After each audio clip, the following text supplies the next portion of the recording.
Yo, what up, Fight World? It's your boy Ego, and I'm back with some more boxing. What's good? Sura in the building. Man, YouTube out here playing. They not sending no notifications. I see you. Yeah, I need y'all to get the likes up. We got to do that. My man Sura out here out of Chicago. He the only one that I don't even. Hey, sir, how'd you even see the chat? How'd you even see my chat? Because I already, you can already tell when they don't send no notifications out. You were just on YouTube?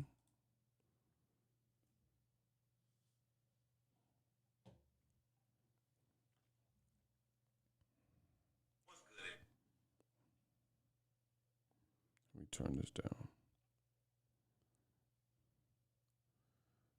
Uhura Drums said no notification. Yeah, man, they out here hating. What else is new? What else is new? YouTube hating. How's everybody doing on this glorious day? Weather's decent out here on this Tuesday. We just cooking. 76 Mark, shout out to my man. He said he just caught it by chance. See, I told you. Bro, YouTube be hating. They trying to hate and throttle the God. Let's see if that works. YouTube can't outwork me. The algorithm can't outwork me. I'm a monster. So I ain't worried about it. 76 Mark, what's up with you? Yeah, I'm trying to get started. I'm ready to work. Every time I hit record, I'm ready to cook. I'm ready to work. But we can't do it like this if they ain't sending no notification out. Smash the like button so we can get started. Talk about this situation with Terence Crawford. Man, I got a lot of content coming. So just be prepared for it. It's coming. I'm warning you.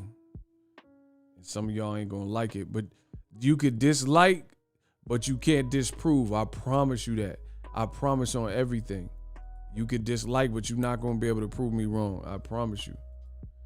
People be in their emotions when it comes to this boxing. It's not even that serious. You can dislike, but you can't disprove. I mean, there's a lot of weird stuff going on in boxing right now. Ryan Garcia, whole career playing out on Twitter. Weird. I'm cut from a different cloth. That's not what boxing is about. A million tweets and no fights. A million tweets and no fights. Y'all wildin'. If that's the new norm, that's y'all norm. It ain't my norm. Uhura, what's up?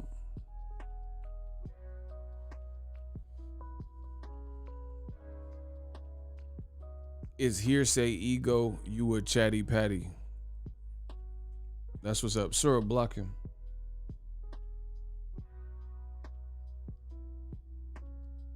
This man said hearsay. I ain't even said nothing. So we don't need to hear what you say. Block him. Yeah, I'm a chatty patty. I ain't even said nothing. Bro, that's how you know I'm the Dawn. That's how you know I'm the god of boxing talk. Look at how these beta males be in their feelings. They say I'm a chatty patty.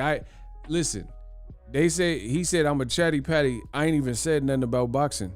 I said we gonna talk about Terence Crawford and his situation. So you don't even know what listen, in life, that's why, bro, the haters can't make it any more obvious than it already is. You see what I'm saying? If you really cared for the truth, or you really want to validate or disprove what someone is saying, you got to at least hear the argument. These dudes are so insecure. They so insecure, and they so in their feelings, so beta. They don't even wait till the conversation is had to determine if they agree on the content or not. He said, I'm a chatty patty. I ain't even say nothing. Kenya B, what's up with you? Kenya B, we had to take out the trash. It's okay. We had to take out the trash. I know they mad. Block him.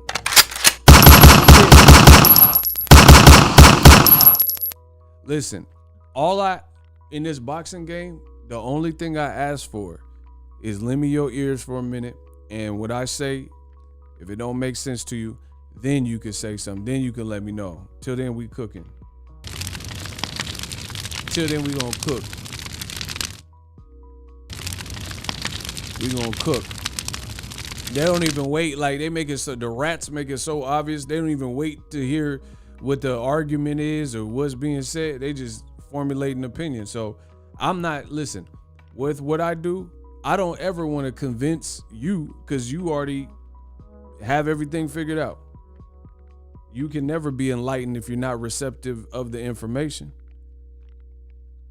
So I don't even try. I don't even care to, if you listen to what I say and the proof of what I present, then at the end of the day, then you tell me what part of what I said was a lie. That's all. Kenya said, I'm glad I caught the stream. Been looking for you. Oh, I'm just getting sharp. Listen, if y'all see less of me, just know that I'm doing more. Listen, if y'all see less of me, that just means I'm doing more. The work don't ever stop. I'm always grinding. So if you see that means I'm busting moves. I'm a boss. Boss life. Bay Area. Listen, I'm a Bay Area boss. That's why I still come in here and pop my collar. I've been rocking a decade plus. These young boys can't beat me, bro. Man. Yeah. We just handling business. Per usual. Yo, I need y'all to get the likes up. It's looking pathetic. YouTube out here hating. I'm not here for that. I'm not here for none of the hate. Kenya having withdrawals. I remember the last stream I did, whenever I did it, I've been busy. I've been doing a lot of stuff. That's why nobody in boxing, they can't keep up to what we doing. Hey, Sus, what's up with you? They can't, bro, I promise you. Listen, I've been saying it for years. Outwork me. I'm still waiting. I'm still waiting for somebody to outwork me. Come on, let's get it. Yeah, outwork me. Let's see. Y'all, you tough. Let's see. Let's see you outwork me. Let's see you make more sense than the God. Okay. Man, we'll get started in a few minutes, in a few moments. I'm about to crush and crucify y'all. Cause I just feel like that.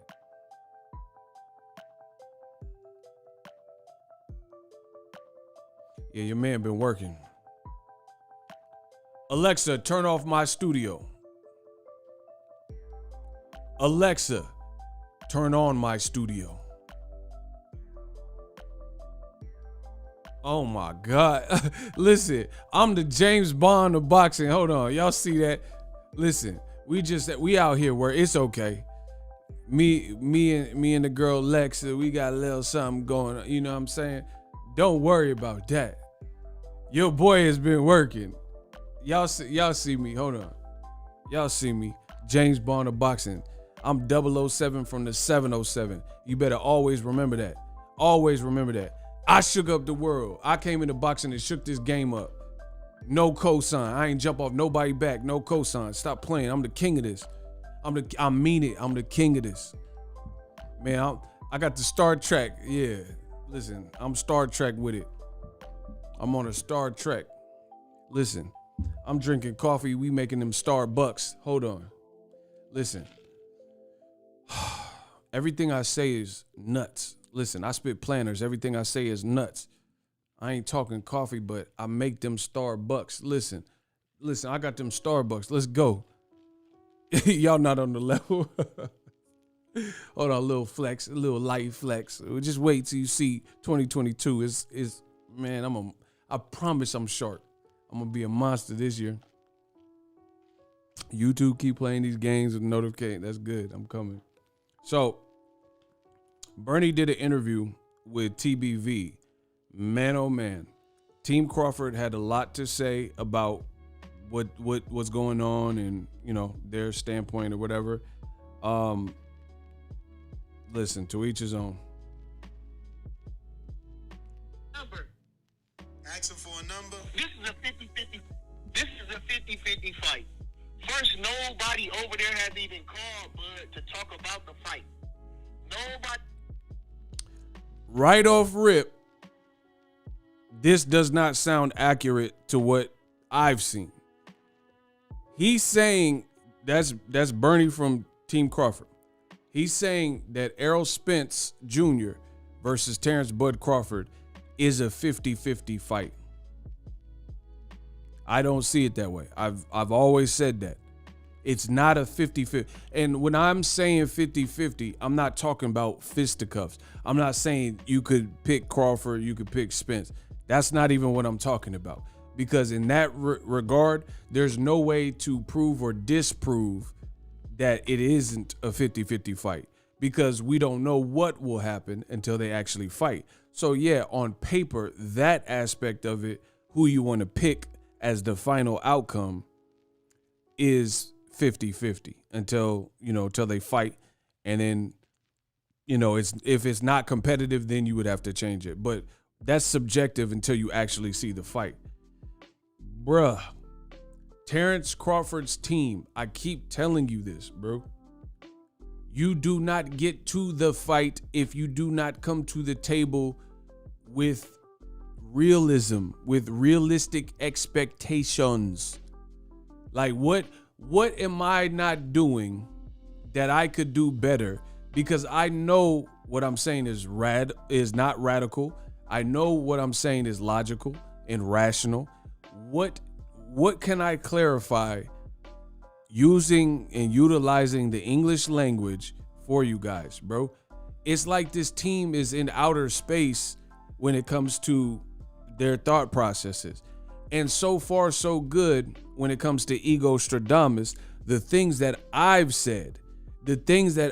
said keep showing and coming into fruition and showing themselves to be true. The things that Team Crawford's fans and Terence Crawford and Terence Crawford's team is saying does not sound realistic. He keeps saying it's a 50-50 fight outside of the actual fight. But the reason why I have to put this to the side is because you don't get to, in the world of boxing, if all parties do not agree, if all parties can't work together, you do not get to the point of the actual fight. That's a causation of the business and the business being handled. That's how you get to the fight, to the point where you could prove if you're greater. That's it. You have to make it to that point. And Terence Crawford's team, living and willing to die on this hill that it's a 50-50 fight, I don't see it. I'm gonna keep saying that, bro. I'm gonna keep saying I don't see that. And the funny thing is, Terence Crawford fans, some of them will come into my comment section and they'll say, "Oh, shut up, Ego. Who cares about all that?" That's easy to say if you don't run a business. If you don't run a business, then of course you could be as irrational as possible. But us living in the real world, you have to deal with reality. I don't understand what is so hard to understand. Let me get to Kamal Oz. Kamal says Crawford still needs other people talking for him. Errol Spence Jr. is his own dude. This aspect alone proves it ain't a 50-50 economic split. Ooh, I like that, Kamal. Kamal already hit y'all with the heaters. Bro, that's what I'm saying. And this is what Kamal is saying is you're also using these conduits like Bernie and Bomac or whatever, and Crawford is not saying all of the things, but your team is saying it. Notice Errol Spence speak for himself. You know what I'm saying? Derek James, that's his trainer. He'll occasionally weigh in on certain matters pertaining to Errol Spence, but Errol Spence has his own identity and he doesn't have to have like other people, quote unquote, fight his battles, I think is the point that Kamal is making. Bro, I don't know how many other ways to suggest what I've been suggesting, and so far I've been pretty accurate. You know what I'm saying? And then the other thing that's really off-putting about Terence Crawford's team, they're in this fantasy land, outer space or whatever, from my view, and they keep acting like it's Tupac album when Pac was in jail, Me Against the World. Nobody hates Crawford. Like, I can't say nobody, but I know I don't hate Crawford, and I know a lot of fans don't hate Crawford. They think he could scrap. They like him. They like his style. They like, what he stands for in terms of just by and large. It's just that, but it's like Crawford's team almost has this chip on the shoulder. Listen to what the man just said. Listen, he just said nobody from PBC has called Bud. Listen. Asking for a number. This is a 50-50. This is a 50-50 fight. First, nobody over there has even called Bud to talk about the fight. Nobody has even called him to sit down. Let's all sit down. Let's get us 4 people or these group of people and sit down and talk about the fight. Ain't nobody never called and talked to the man about the fight. All they trying to do is dismiss the fight. Bro, that I don't know what else I can do but just beat a dead horse. Crawford's team is not getting it, bro. Why? Okay, when you're in a position of power, when you have leverage, they don't have to call you. They don't need to reach out to you. They got options. What is confusing about this? I really don't get this, bro. I'm truly trying to understand, and if you guys can enlighten me, I would really appreciate it. What part of PBC has this big playground that's bigger than your playground has been for the last 5, 8, 10 years in the welterweight division? Why do they call you? You have okay, if I'm trying to take baby steps for y'all because I'm the GOAT with the boxing talk. If I lose my job and I am unemployed, it's not up to Costco to send me an offer to work for their company. I got to take my ass down to Costco, fill out an application or go online, go to their website and reach out to them because I'm searching for jobs. I see Costco is hiring. What part of this is hard to understand? That's what I'm trying to understand.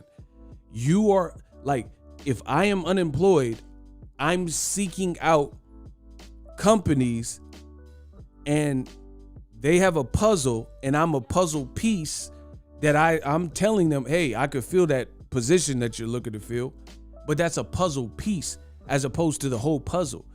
To me, it sounds like Terence Crawford's team believe that he is truly in the positioned power or the leveraged power where he holds the cards. Why would he said nobody from over there, PBC, has reached out to Bud. And they're probably not going to. What are we talking about? They're not. Why? Okay. If Bud is acquitting himself, him and his team, they are acquitting themselves in a said way, which to me is not rational. It's not, there's no actual concrete statistics that lead me to believe any of the financials that Bud is requesting and or saying is a smart bet. And he's still like, why they ain't call me? Or his team. They're like, why haven't they called me? They haven't called me. Nobody from over there. You're still waiting. Bro, why are you? Okay, all the fights I covered, right, as credentialed media, I have to go to their website and apply to go. If it's Top Rank, I've covered everybody's fight. If it's Top Rank's fight, if it's Golden Boy's fight, if it's Premier Boxing Champions fight, I have to go to their respective websites and or third-party companies that are affiliated with them to apply for a credential for my YouTube channel, for my brand to push forth, right? And I know this is humbling. I know you're like, oh, this is boxing ego. Somebody did it for him. No, I did these things. I am trying to push my line. I am trying to push my brand. I was trying to further my brand, and I felt I would be of service to the world of boxing. So I applied to Rock Nation fights to cover Andre Ward fight. I applied to Golden Boy fights. I applied to whoever, DAZN or whoever's fights. I did this to move my brand. I didn't wait for Eddie Hearn or Al Heyman to call me for my brand to try to make power moves. That's what I really don't get, how this is hard to understand, bro. Shout out to Kershaw, my boy. How is this hard to grasp? So the delusions of grandeur are ridiculous. It's crazy. It's like Bud think I'm a talented fighter. He is that. I'm such a talent. The world gonna come to Bud. Like what? Talent is only gonna take you so far. Listen, talent. Listen. Now I'm gonna have to really cook y'all. I didn't want to have to do this, but y'all made me. I'm gonna have to really cook y'all. Yo, get the likes up. I'm gonna have to really cook y'all. I think I'm gonna have to do it. I'm gonna have to really cook y'all. Talent can be a gift or it can be a curse. Here's how. Because some people are insanely naturally gifted and they know this. That can be a curse if you use it wrong. Because you know that you are naturally, you have a knack and you picked up boxing easily, or baseball or basketball. You can dunk ever since you was in the 6th grade or whatever the situation is. So that could be a curse if in the wrong hands. Because I have met people that had all the talent in the world, but then that one willed person who doesn't have God-gifted talent to that degree end up in the end being more successful because they outworked the person that had the head start because they had the natural talent. So talent, in essence, it can make you complacent. It can make you lazy because you like, bro, imagine if you were a genius, right? You were a genius and they bumped you up from the 2nd grade to the 5th grade. Okay, so you skipped 3 grades. You a genius. But if you don't keep up with your studies and all things scholastic, then the other people who go through the regular courses, while you start to fall off, they've caught up to you, and then slowly but surely they can start surpassing you. That's why you have to change and challenge yourself every single day, because slowly but surely, when you had this massive lead, that person that's willing to work a little bit harder is going to pass you. At some point, they'll be neck and neck, and you had this insane head start. So that's why talent is only going to get you so far. That's why they say hard work beats talent. This is why. Shout out to Truth Keeper. The money keep coming in. The money goes into my piggy. It said, Ego, keep grinding. You're top tier with this boxing. Let's go. Appreciate you. Bud is that ugly girl. Why you started like that? Hold on, let me read this. Kenya tripping. She out here tripping. Preach, fam. Let's get it. Bud is the ugly girlfriend that think all dudes staring at her because they want to get with her. Hey, you wrong. You wrong, Kenya, for saying it like that. Bro, talent is cool, but that's talent ain't that's not enough to keep you in the race if you don't hone your skills and sharpen your talent and excel. You know what I'm saying? Somebody can catch you. I promise you. Listen. Think about the dopest athletes and they couldn't conquer their demons. Like Len Bias. They said Len Bias might be better than Michael Jordan, but he didn't live old enough to achieve those things, unfortunately. You see what I'm saying? Look it up. Len Bias. Listen, I be spitting these boxing gyms and you say the man bias. Y'all overdosing on talent. That's Len Bias. Listen, I said I be cooking and y'all say the man bias. Y'all overdose on talent. That's Len Bias. Hold on. So look up Len Bias. People talk about what could have been. He had all the talent in the world, but he didn't conquer his demons, so his life was premature. So you know what I'm saying? Talent ain't gonna take you to the promised land. Bud Crawford team think because he is a skilled fighter, that's just the end all be all, and they should be like being forwarded a bunch of mail and receiving 1 million calls. That's not how the boxing game works, bro. I promise you, that's not how it works. Jake Paul said he cleared $40 million. He doing something right. If he made that type of money last year, Bud Crawford suing for $10 million. Bud Crawford is like damn near a late start because his own admission, he's saying that his promoter wasn't promoting him well because he black or whatever. I'm just telling y'all, like, bro, it's like, that's not, a lot of y'all, if y'all truly want to be successful, a lot of y'all got to cut it out with this entitlement. Bro, you're not entitled to anything. Do you understand? You're not entitled. Nothing in this world is just yours, and you just like people get real possessive. Like, even with other people, you get with a girl, she's not yours. Like, she's your property. It's not slavery. You see what I'm saying? People start to become entitled. You got to always humble yourself and have that type of humility, because just because a girl's with you, a lot of time, listen, dudes are dusty as hell. Listen, I'm gonna start off like that. A lot of you dudes is dusty as hell, and you don't understand that girls, if they want to be with you, that's a privilege, because you know how many dudes is hollering in their inbox. And so if that girl really wants to like spend time with you, then you got to take that with a grain of salt. And like, you know, if it's somebody you're into like that, you got to nurture that, because girls they shoot down a million dudes. Just, bro, if we had the passwords to women's inboxes, I'm sure we would see all types of craziness. You know what I'm saying?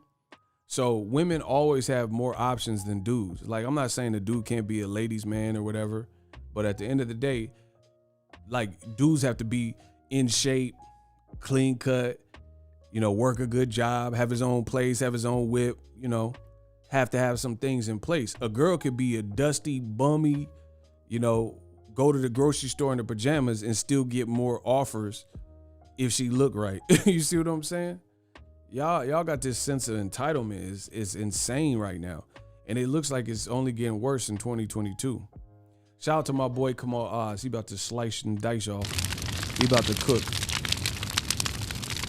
Kamal says, the world isn't fair. We are given 2 ears and 1 mouth. Word. Yeah, man. Y'all sound crazy. Y'all sound entitled. Like, I'm if I start the Alpha Ego channel, bro, some of y'all not gonna like me, because you're not gonna like what the truth. And some people aren't built for that. But I can help those, you know, the 1%ers or whatever, the 7% or whatever they call it, that are willing to listen. But some people, it's gonna be, the message is gonna be, you too weak, you too squeamish. A lot of y'all too squeamish to deal with the truth. And that's just the reality of it. All this entitlement, nobody owes you anything. I don't owe you. You guys come to my channel because I got fire content. You don't have to. You can find another channel. You see what I'm saying? So I can never take that for granted and think that it's owed to me. Like, you know, people be sending super chats. It don't matter if you send 50 cents or $1 million, bro. I appreciate that. You know what I'm saying? You helping my brand. At the end of the day, that's not owed to me because I do a good job or like consistent. People don't have to do that, but they do it. You know what I'm saying? So a lot of y'all got this entitlement like crazy, and that's what it looks like with Terence Crawford. He's a dope fighter, yes, but that's only half of your battle, dude. That's only half of your battle. And you talking about PBC ain't called him. What? Why would they? They were like, it's business as usual. Like Jay said, politics as usual. Listen. It's like a number. Asking for a number. This is a 50-50. This is a 50-50 fight. First, nobody over there has even called Bud to talk about the fight. Nobody has even called him to sit down. Let's all sit down. Let's get us 4 people or these group of people to sit down and talk about the fight. Bro, why would PBC call you, and why is it their obligation to call you? They're running a business. They're promoting Keith Thurman, Barrios. They probably figuring out if Gervonta Davis is going to fight in Chicago or what his next look is. They're trying to like settle the Charlo Castano fight. What are we talking about? Bud is the one that's homeless right now. And I'm not talking about literally homeless, but I'm saying he the one without a network. What are we talking about, bro? Shout out to my boy Ness Philly in the building. Shout out to my Akis in Philly. Bro, what part of entitlement is this? Like, Crawford is the one that just became free from the plantation. He talking about Crawford's man saying that PBC ain't called him. Like, so it's their responsibility. And like, if we're really being honest, I'm not talking about skillfully, because I rate Crawford with the best of them skillfully. But Crawford, in terms of a business, he's not like on Canelo level. So imagine if Canelo does fight the rumor fight of Jermall Charlo. That will generate more money. Listen, book it. Canelo doing another PBC fight with Jermall Charlo. If that happens, that'll be bigger than probably any fight. That particular fight will be bigger than anything Crawford can bring to the table. So at least you use Canelo's fan base and in Jermall Charlo's fan base and in a great event and great, you know what I'm saying?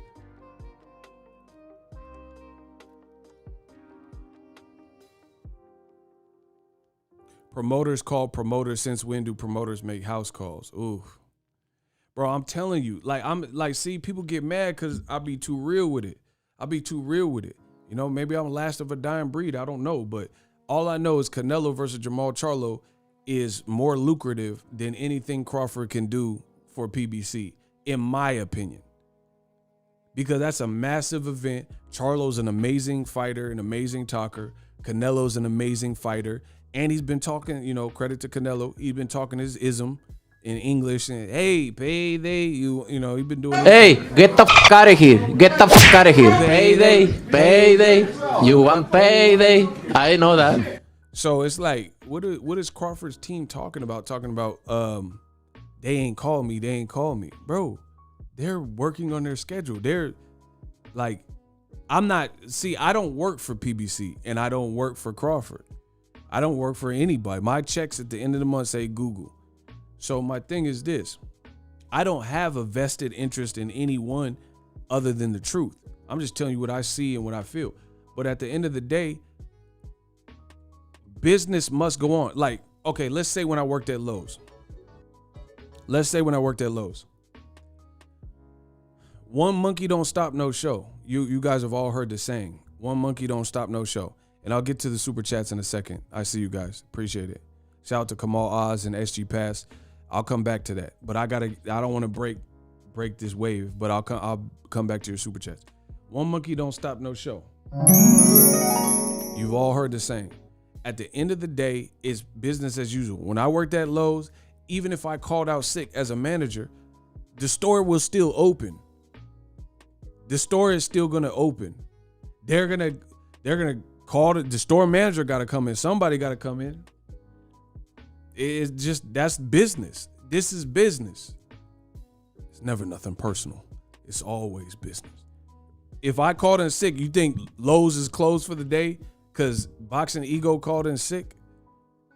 No, that's not how world. So while this may be hard for some people in Terence Crawford's team to understand, it's business. PBC is probably trying to map out their power moves, their summer schedule, but he think it's like, I don't know, insane ego or something. I don't know. I don't know what it is. I can't speak for him. But he like, well, PBC never called us. Bro, they don't have to call you. Again, if Canelo fights Charlo, that's bigger than any fight that Crawford would do for a first fight. Because we know Errol Spence Ugas is happening.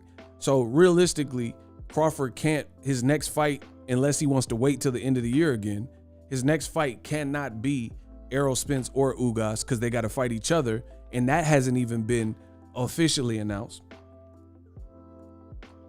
So Crawford would probably do an introductory fight even if he did work with PBC. From what his team is saying, they're just waiting around like, oh, why didn't PBC call us? Oh, they're working on their schedule. Now, Kamal Oz, appreciate you, $2. He said, Errol Spence Jr. Ugas hasn't happened. How can PBC set terms? See, me and Kamal, we on the same page. SG Pass says, salute Ego. Nobody keeps it as real as you. Man, 2022, run them numbers up. That's all I got to say. Run my numbers up. I'm going to keep doing my thing and keep pitching it to you. That content that y'all like, I'll find new ways. We'll blow the channel up. That's all I'm asking for y'all. Just run my numbers up. So, yeah, the show must always go on. That's what I'm saying. Like, Somebody calling sick, the whole business doesn't shut down. Like PBC, again, what they supposed to just wait for Crawford? They supposed to wait? Like he ain't called them, they ain't called him? Like, bro, it's not a relationship. Why would Crawford's team be waiting for PBC to call them? If you want to go over there, why don't you call them?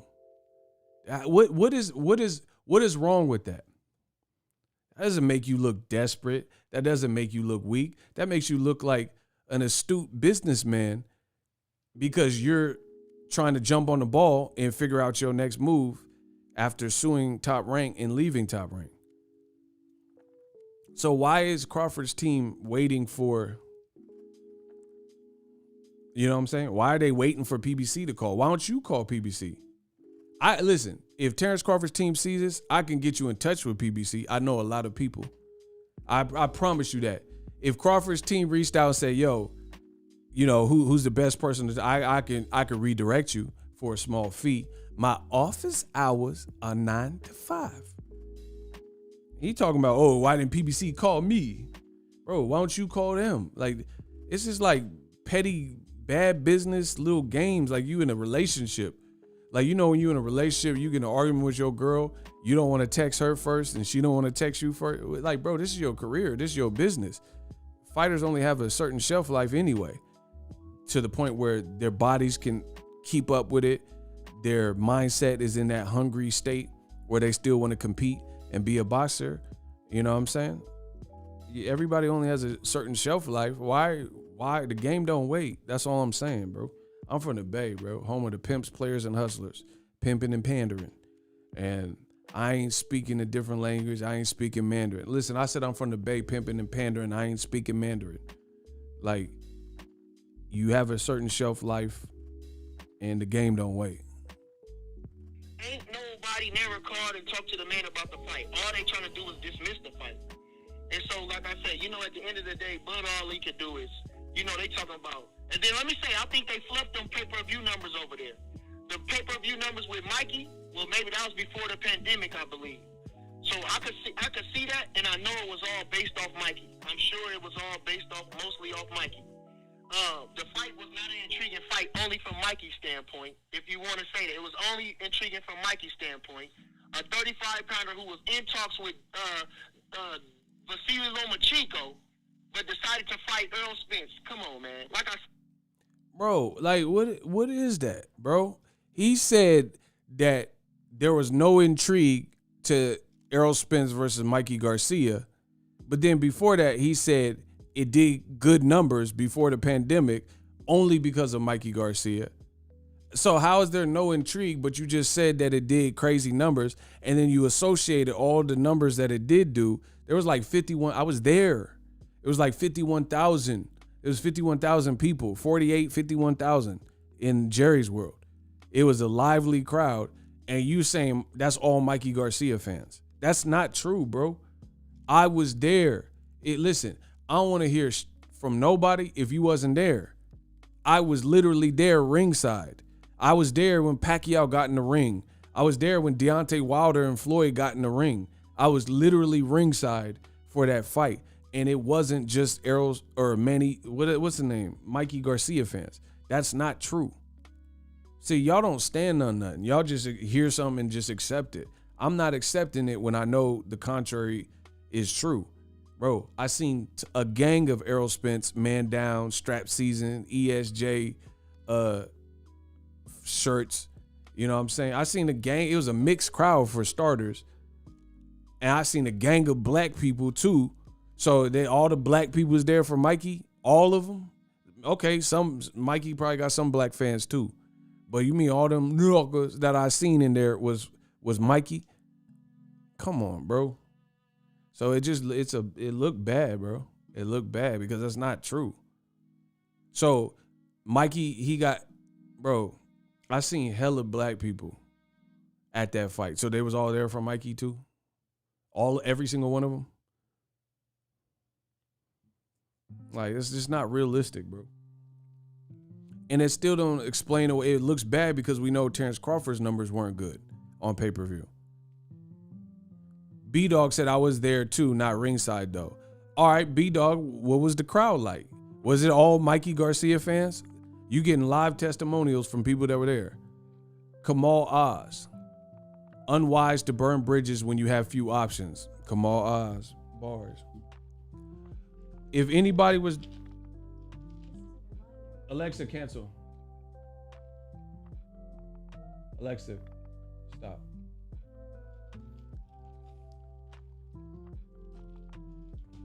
So that's what I'm saying. Like, it's a bad look, man. Like, he's trying to say it like everybody there was for Mikey only. Like, what type of logic is this? Hey, get the likes up, man. I ain't got time. If y'all ain't gonna work and grind with me, then I'm out. Listen, likes or loot. I don't do nothing for free. And that definitely ain't changing in 2022. Y'all better get them likes up. I was there too. It was packed, lots of Spence fans in attendance. That's what I'm saying. Bro, you can't pitch it to be what you want it to. See, the uncanny ability that I have in possessing this game is I'm starting to see how powerful it is. I can make true points with nothing but the facts. Most people cannot do that. To make their point, they'll start fibbing and white lies and, you know, things like that. Again, I don't know if Terence Crawford was there. I didn't see him. I don't know if Bernie was there. I didn't see him. But I know I was there, and I know you're not going to convince me that everybody there was against Mikey or against Errol Spence and they were Mikey fans. That's not what it was. You mean all the black people that I seen, they was all against Errol Spence? Man, stop. And then furthermore, Errol Spence did a sellout crowd with Danny Garcia considering pandemic protocols. Imagine if the Danny Garcia fight in Texas happened with no pandemic. You know what I'm saying? He did great numbers and outsold Canelo versus Caleb Smith in a pandemic. And those fights were both in Texas. So it's like, bro, I know people get mad at what I say, but you can't defeat what I'm saying because facts are facts. Mr. 704, shout out to my dude. Been a while, but glad to catch you live. Salute my guy. Man, we just chilling. Shout out to my dude, Mr. 704. The money keep coming in. Drink a deep drink, the money goes into my piggy. All this, man, shit, that's a bunch of bullshit, man. And like you said, if you get any of them guys, go ahead. But ain't that the bullshit that's selling? Ain't that exactly what Floyd just did for Tank with Barrios? And that's what I'm saying. Ain't it worth a conversation? Maybe they could put some bullshit together for Crawford to make him blow up. But listen, no, because Tank has a different dynamic. He knocks people out with one punch. So do Bud.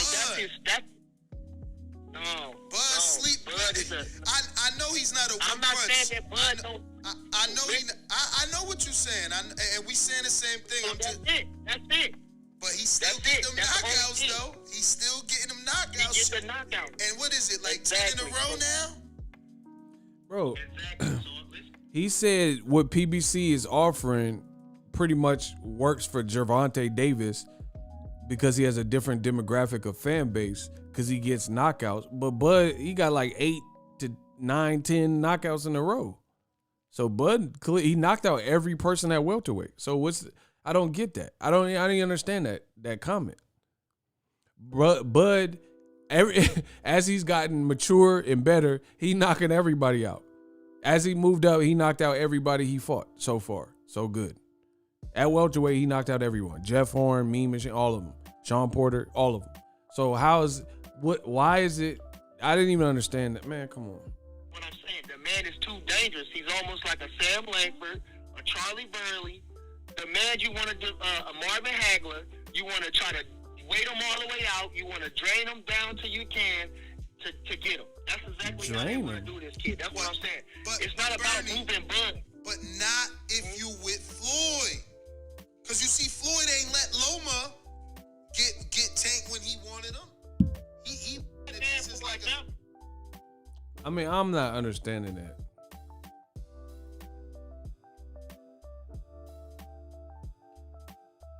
So sometimes you do business with dudes that you don't like.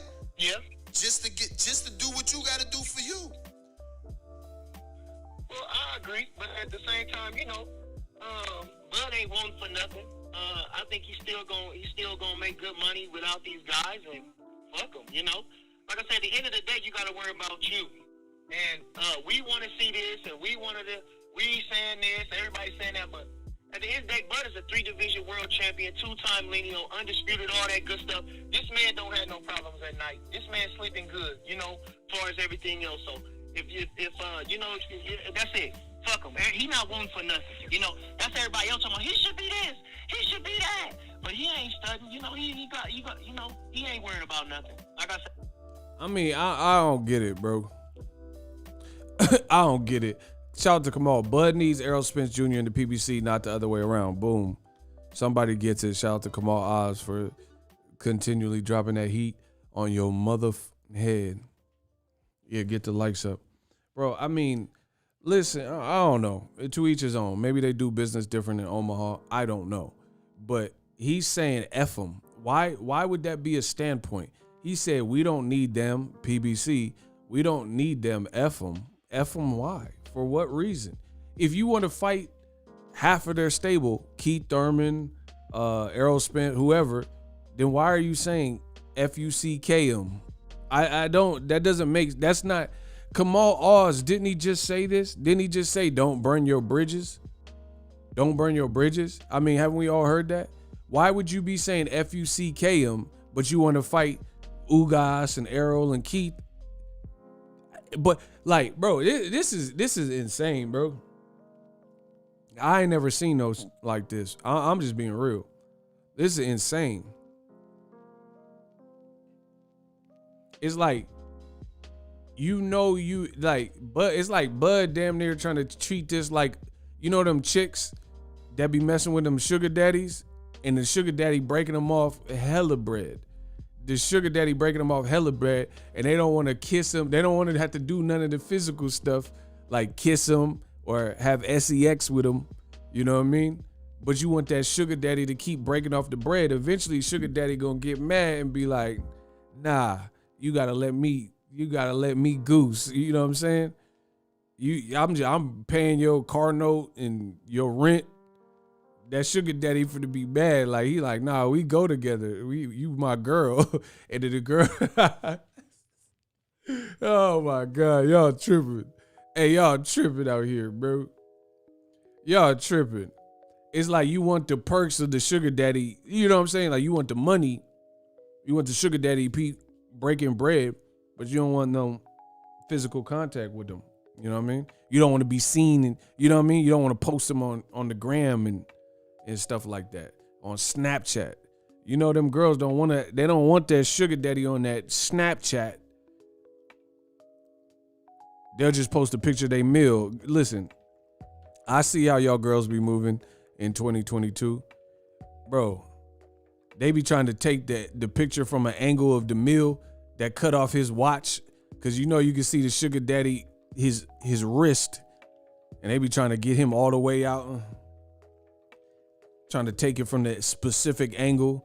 You just want to show that filet mignon plate, but you don't want to show that sugar daddy arm. You don't want that arm in there. Listen, I know how women work. He paying for the meal, but you don't want to post him.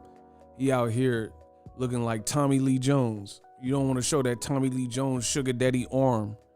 You don't want that to be in your gram stories. Man, y'all trifling, man. You don't want Tommy Lee Two-Face in there, but you like him paying the bill, man. What are we talking about? Y'all just be saying whatever. It's weird. He's like, oh man, Bud gonna make cool money. All right, then. I don't know, bro. You wanna fight damn near every PBC person, but you don't want to go over to PBC even as a free agent, and you saying FUCKM. Like, explain the business logic in that. That place has everything you need. Like, okay, let's say you go apartment shopping. In this one facility, they have utilities covered. The kitchen is nice and granite countertops and high voltage ceiling, and it has everything you want. And you're looking for an apartment and you about to get evicted from your last spot or you moving or whatever, why don't you go to this apartment complex if it has everything you want? And you're like, man, I ain't going there. Why? For what reason? Even when you out your lease from your other apartment, if you have the money to swing it and it has everything you want, you know what I mean? Why not do that?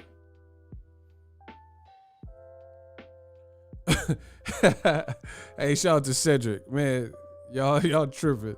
He said how the numbers fake when we see the Cowboys stadium filled. Man, I don't know. He just saying whatever. But he said it was all Mikey Garcia fan. I was there, bro. You can't tell me what it was. If you wasn't there, how you gonna tell me that there was no Spence fans? And I'm literally there. Bro, Spence had his team selling shirts and all that, and they was like selling out of shirts. So how are they all Mikey Garcia fans? They had hella t-shirts and they was like selling through them.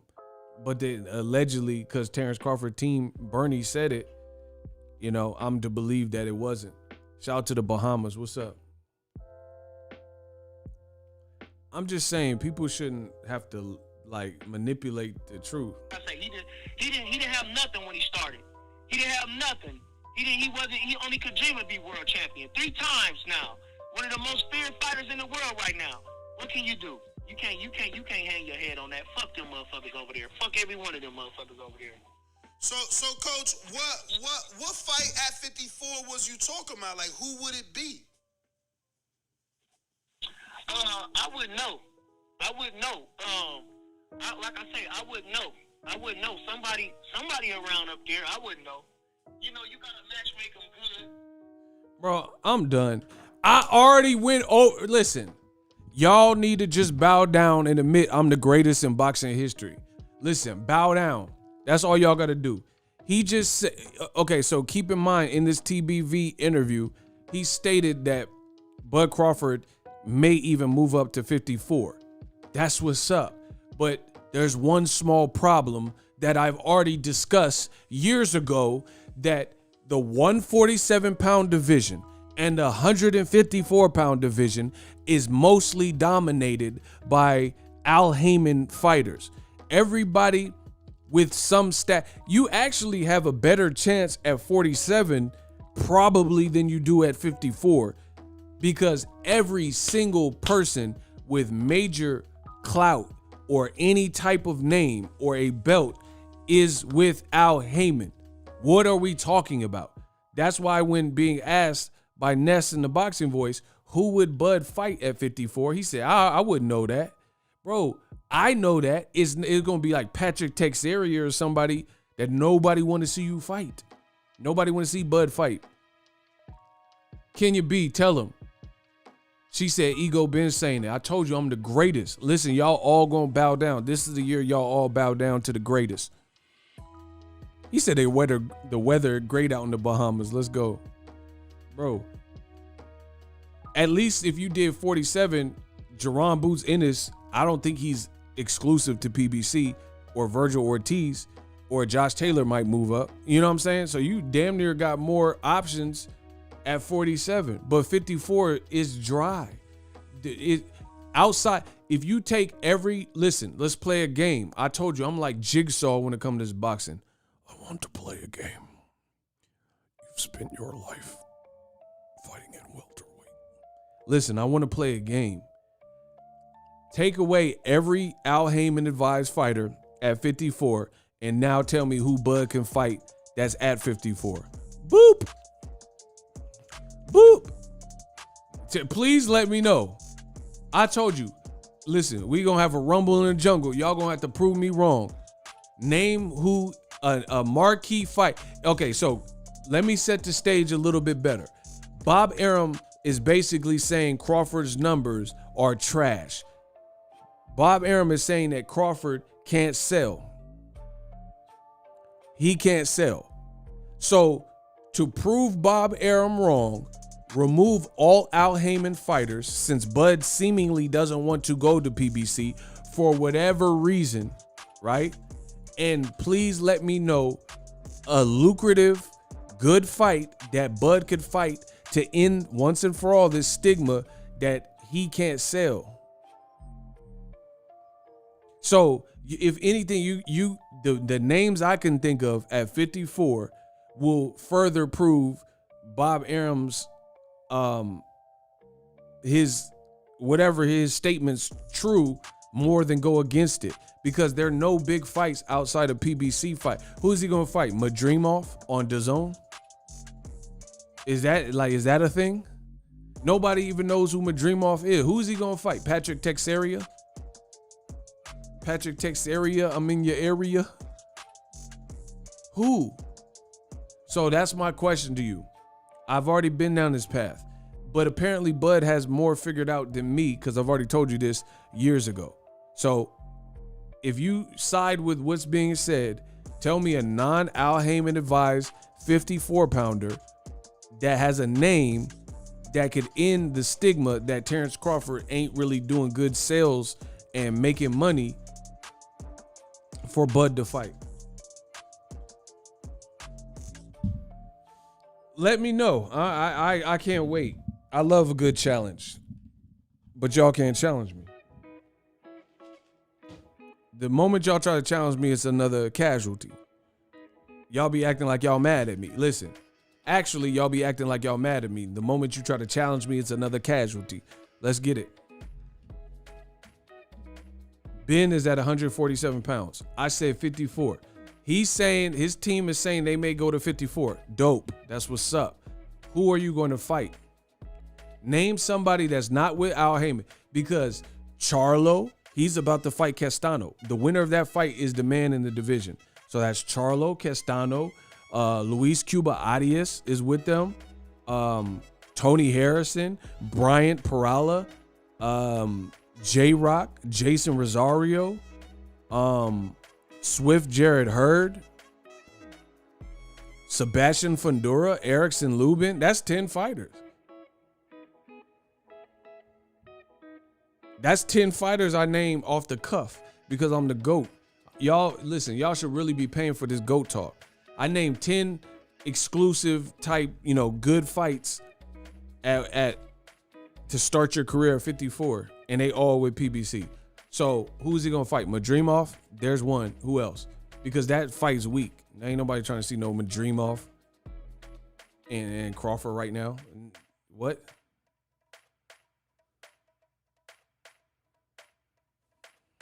Who's he gonna fight at 54? That's one. Listen, and y'all try to excuse Bud. Oh, they also have Lotta. He at 160 though right now. But shout out to Carlos. He at 160. I think he's staying up there. But yeah, that's what I'm saying. Who he gonna fight? Who? Dr. Hank McCoy, my bad. YouTube is hating. Who is he gonna fight? Y'all listen, y'all try to run from the truth. I'm gonna keep running you into the truth. There's no escape. It's like Michael Myers. The truth is right behind you with the knife. Tim Tszyu, I don't think that's a big fight, but I guess if he fought him in Australia. So basically, let's get this straight.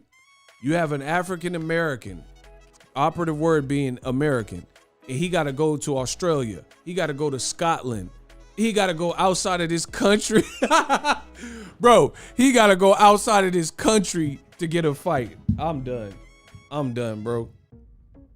And those look like the best options, non-PBC people. Josh Taylor in Scotland, like Bob Arum wants, and he gonna set you up. Bro, Bob Arum's gonna set Crawford up if he go to Scotland. Tell him that Scotland is free. Bro, that's gonna be the biggest setup in boxing history.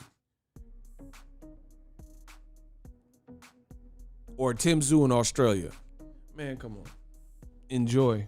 Have fun. Because I don't see that being big. Bro, so Australia's like 8 hours time difference or something crazy. So we gonna have to watch Bud Crawford versus Tim Tszyu, and Tim Tszyu is not even a big name in America. So the only place you can even put that would be Australia or Russia or something, where his daddy from. You know what I mean? And that's supposed to get Bud some leverage by fighting Tim Tszyu at 1 a.m. California time.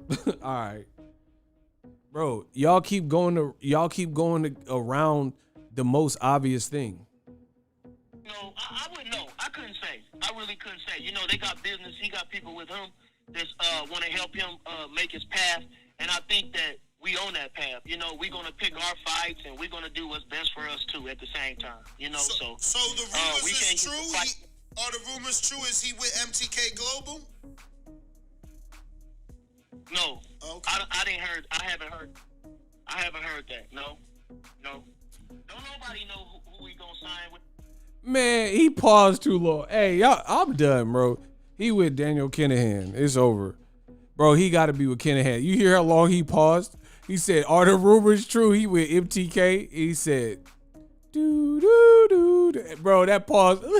Listen to that pause. Bro, he paused like a New Yorker. Hold on. When somebody say something suspect, he said, listen.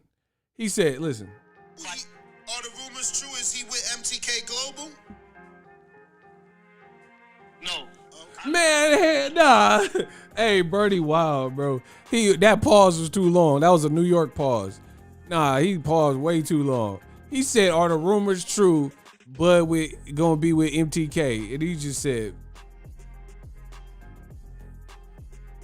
he just paused. Boxing ego is a racist head. Oh, okay. Yeah, block him. Nah, that pause was too long, bro. Anyway, Ego Stradamus, we about to have another phenomenal year. I can already see it. Because y'all don't want to listen to the GOAT. And Bob Arum, go fight Josh Taylor in Scotland. Bob Arum finna... Bro, listen, okay. Listen to it. Listen, if I don't make sense, y'all go... Listen, we gonna do it like I'm Maximus. Are you not entertained? Bro, we gonna do it like some gladiators, Roman Coliseum style. I promise you. If I'm wrong, we gonna battle this. We gonna battle this. I know you mad at this. So, Bob Arum is saying that he wants Josh Taylor to fight Terence Crawford. I told you I thought that was a setup before the lawsuit. Now, Bob Arum is being sued by Terence Crawford for prejudice and all these other things, missing money. If Bud fights Josh Taylor, if I already felt it was a setup before, now that you incorporate a lawsuit, bro, what do you think is going to happen?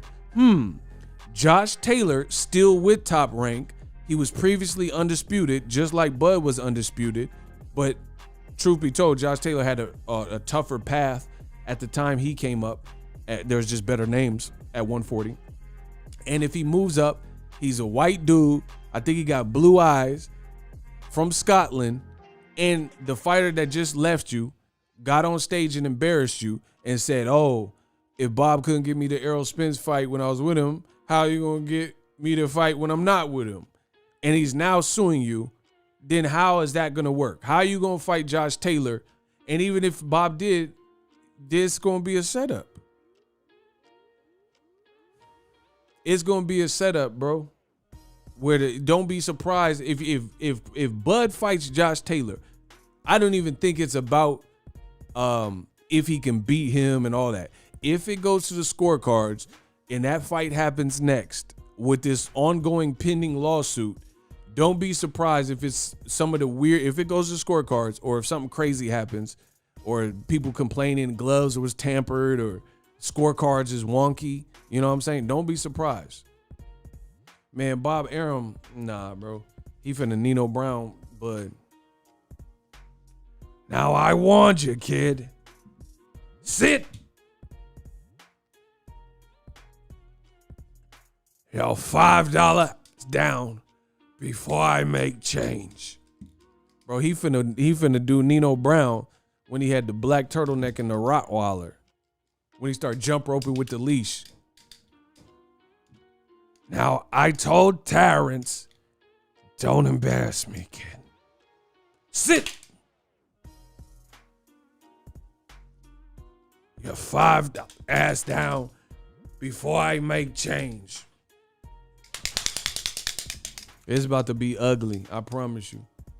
You gonna fight against the fight. You mean to tell me that Terence Bud Crawford gonna go make the fight with Bob Arum after he got the lawsuit and legal proceedings with the other guy in top rank office. Bro, it doesn't make sense. Bro, listen, y'all can run from the truth, or you could just bow down, get on your knees and pray and say that Boxing Ego is the god of boxing talk. And yet again, I put you in my ark like Noah, and I showed you. Listen, I said, I'm a soldier. I carry the weight of boxing like boulders. I put you on my ark like Noah and showed you. Listen, that's a bar. I created the ark, and I put all y'all animals, all y'all wild animals in my ark, and I steered you to the promised land. Stop playing with me. I'm the new Noah. I'm Noah of boxing. This is my ark. If Bud, listen, I'll listen. If Bud fight a top ranked fighter next, tune in. Tune in, bro. Bob finna have something, bro. You embarrassed him, you suing him. Bob finna get you, bro. I promise you. So make the fight. Fight Josh Taylor in Scotland. Good luck. You gonna look in the crowd and they all have blue faces. They gonna have half the blue paint from Braveheart. William Wallace style. That crowd finna be against you. Judges finna be against you. Them gloves finna be tampered with against you. People on PEDs, all type of stuff. Do it. I want to see that. So Bud is pretty well trapped, because who wants to do business with someone they have a pending impeding lawsuit with? He doesn't want to go to PBC for whatever reason. Oh, I love my job. And even if he went to PBC, he's really at their mercy. They got all the best names at 47-54. So good luck. But, and then listen, I can hear by what Bernie's saying. Bud sounds like he's going to be with Daniel Kinahan, and he's going to fight obscure random fights in Dubai or something. And he's like, man, Bud making good money. So he's probably going to get overpaid because maybe they got some money, and it's not going to be no career defining legacy stuff. Good luck. No. Don't nobody know who he gonna sign with, or who he with, or who his business dealings with is. Nobody knows. And I never asked him. He said nobody knows who Bud. I know. I don't care what y'all talking about. I know. And it's not the most reasonable. Bro, the man just said FPBC. He said Uckham multiple times. So he gonna sign to the company he just said Uckham, every single one of them? Man, come on. Some stuff like that. I don't even. Do you like the Tim Tszyu fight? Well, sometimes you do business. Bro, does that make any sense? You just said F everybody at a company, and then you gonna work with them? Highly unlikely. So, again, good luck with that. Fury. He had to get fucking Fury. He had to get Fury in there via court, man. Via court, he had to get his last fight. Like, this shit never fair in business. Well, you know what? Like I say, I wouldn't know what Bud would do. I wouldn't know. Like I say, I wouldn't know. I wouldn't know. If Mayweather would never fought Pacquiao, it wasn't gonna hurt him. If Pacquiao didn't ever fight Mayweather, it wasn't gonna hurt him. They still was legends. Was it hurt Errol Spence? Bro, what? Bro, he said if Mayweather didn't fight Pacquiao, he would still be a legend. If Pacquiao didn't fight Mayweather, he would still be a legend. That's true, by the way. But who's Mayweather in this situation, and who's Pacquiao? Because Terence Crawford's body of work sure enough ain't either Pacquiao or Floyd Mayweather. So what do we? Oh my God! Listen. Give me some better work. Give me some better work, bro.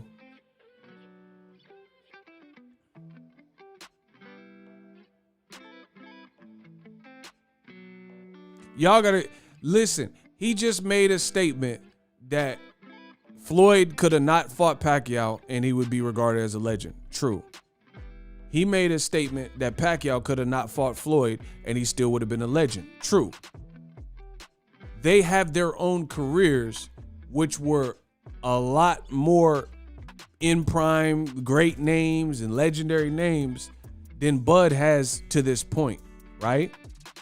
So if you're going to make a comparison, how can you make a comparison saying, hey, if XY equals Z, then ABC equals Z2? That's not how it works, bro. Pacquiao got 70 fights and he got a singing career.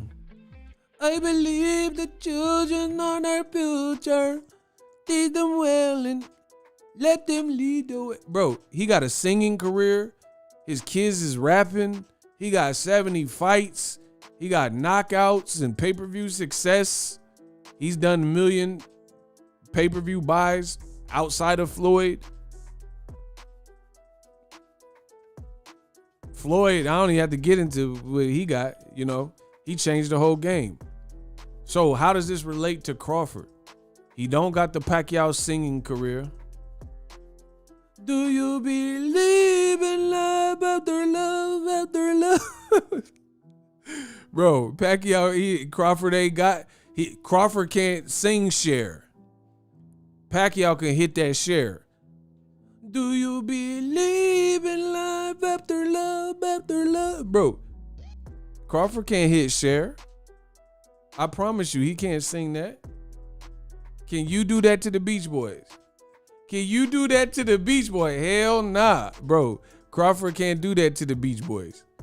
He can't sing like many.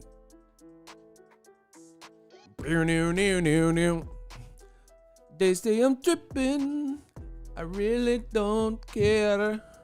That's my prerogative. Stop asking questions. Why am I so real? I really don't know the deal.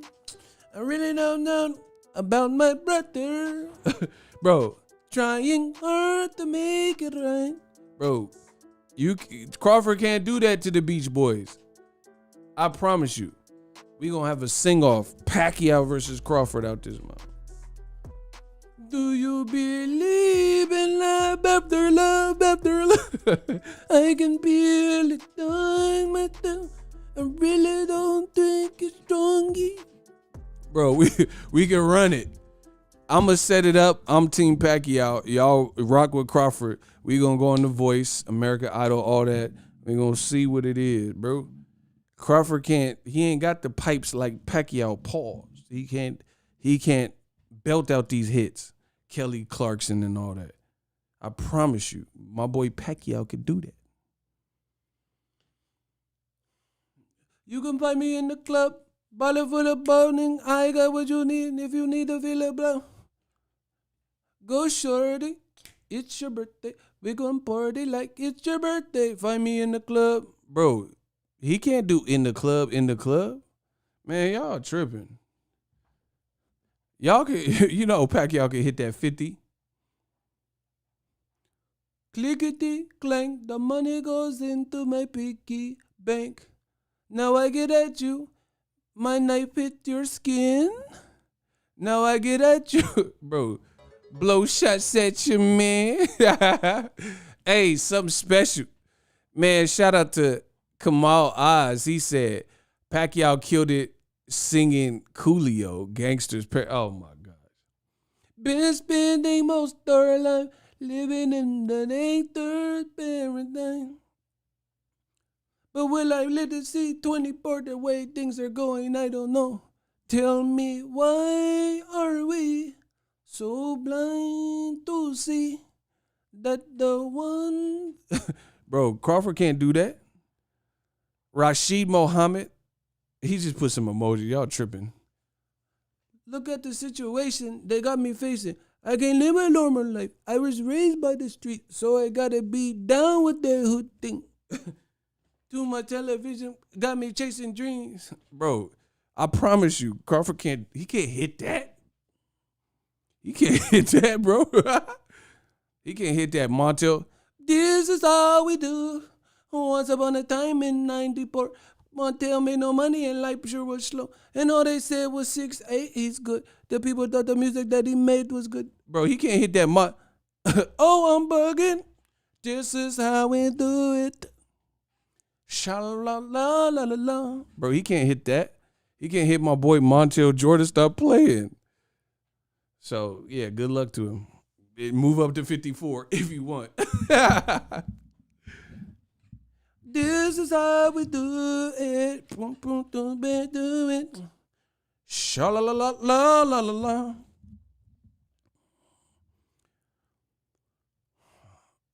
He said Pacquiao could hit that Shaggy, but she got me in the shower. Wasn't me. Man, she got. He said he hit that Shaggy. Bro, my boy Pacquiao, legend. He could hit that Shaggy. But she got me on the sofa. Wasn't me. Even got me getting louder. Wasn't me. This man said that Shaggy wasn't me. Bro, Pacquiao murdered that. Y'all already know Pacquiao. Man, she caught me on the sofa. Wasn't me. Man, she got me in the shower.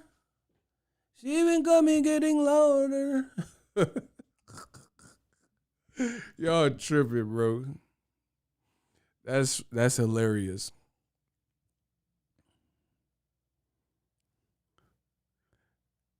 That's hilarious. Man, good luck to Crawford, man. I've said what I said. What else is here? Will it hurt Earl Spence? I think. Will it hurt Bud? I don't think so much because they know he was feared. You can't ask a man to get on his knees and grovel and take pennies or... Take pennies? Bro. Oh, okay. I'm done. I can't even. Bro, who asked Terence Crawford to take pennies? That's what I want to... Man, she got me in the shower.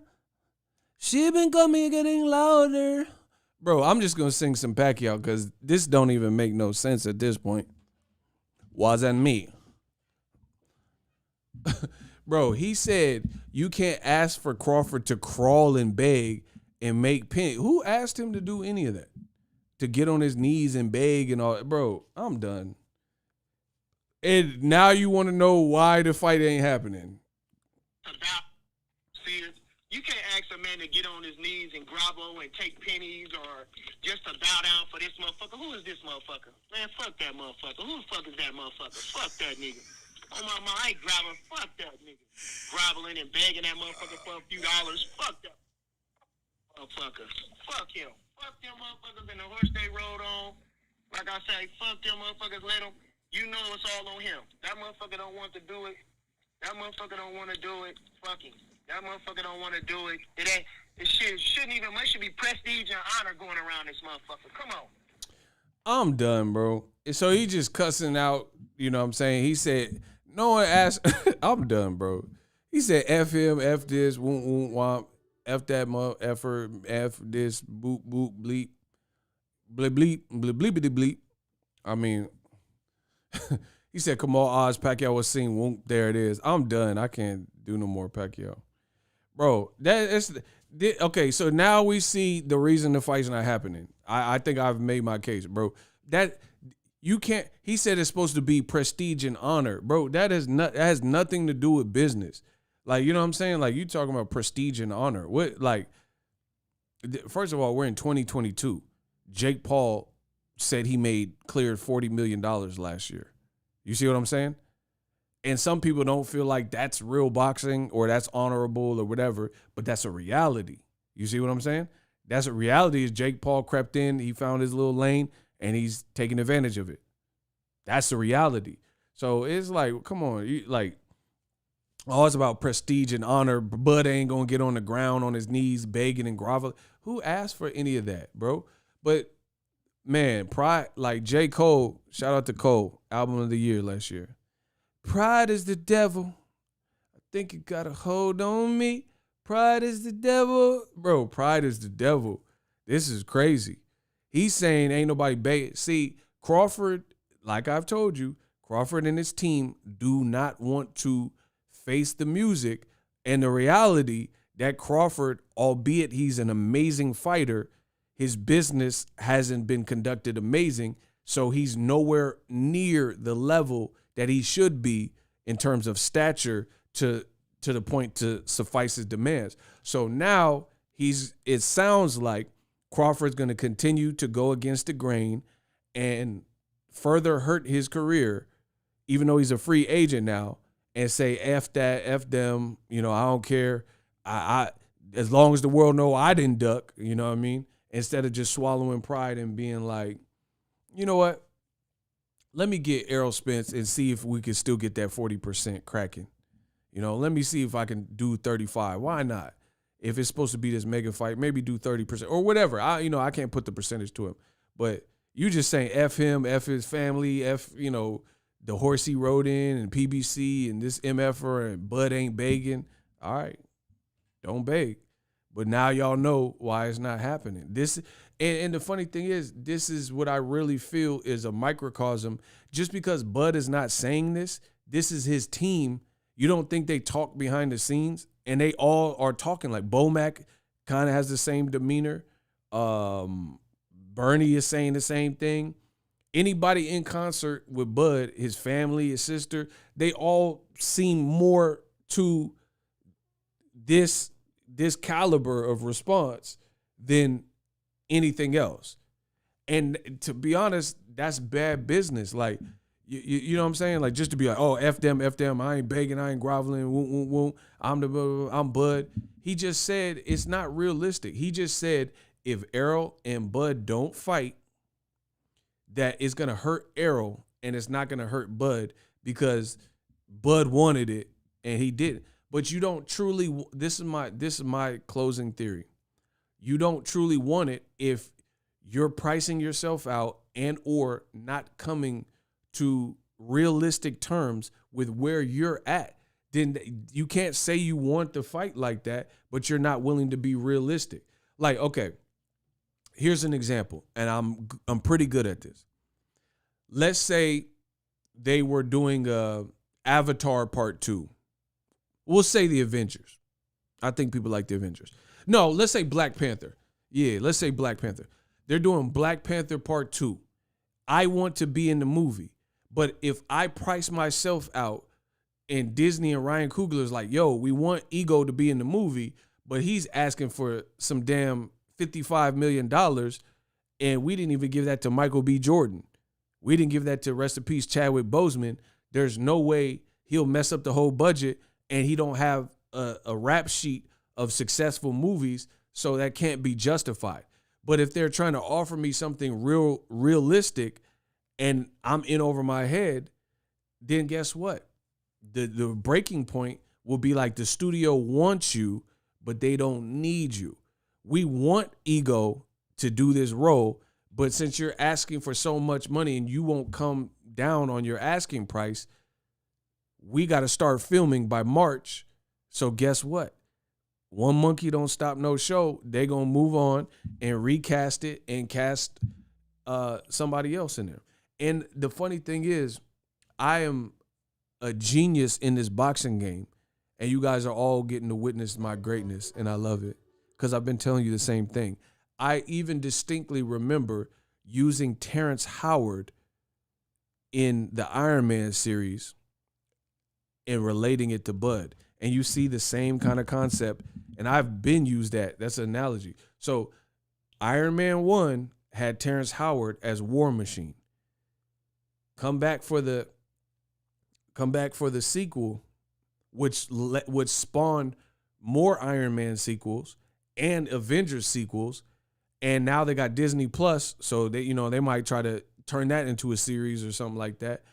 Terrence Howard's asking price was X, Y, and Z, and they're like, nah, we're not paying you that. You're not Robert Downey Jr. We want you, but we don't need you. And then Terrence Howard, he was feeling himself or whatever, so they said, all right, Don Cheadle, and replaced him with Don Cheadle. We went from light skin to dark skin, just like Fresh Prince, when they had dark skin Aunt Viv, and then she was light skin in the other seasons. You see what I'm saying?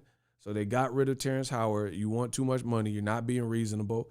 All right, good. So people are just going to have to forget that you played War Machine in Part 1 because we got Don Cheadle, and he damn near a better actor anyway, so let's rock it. And he being reasonable.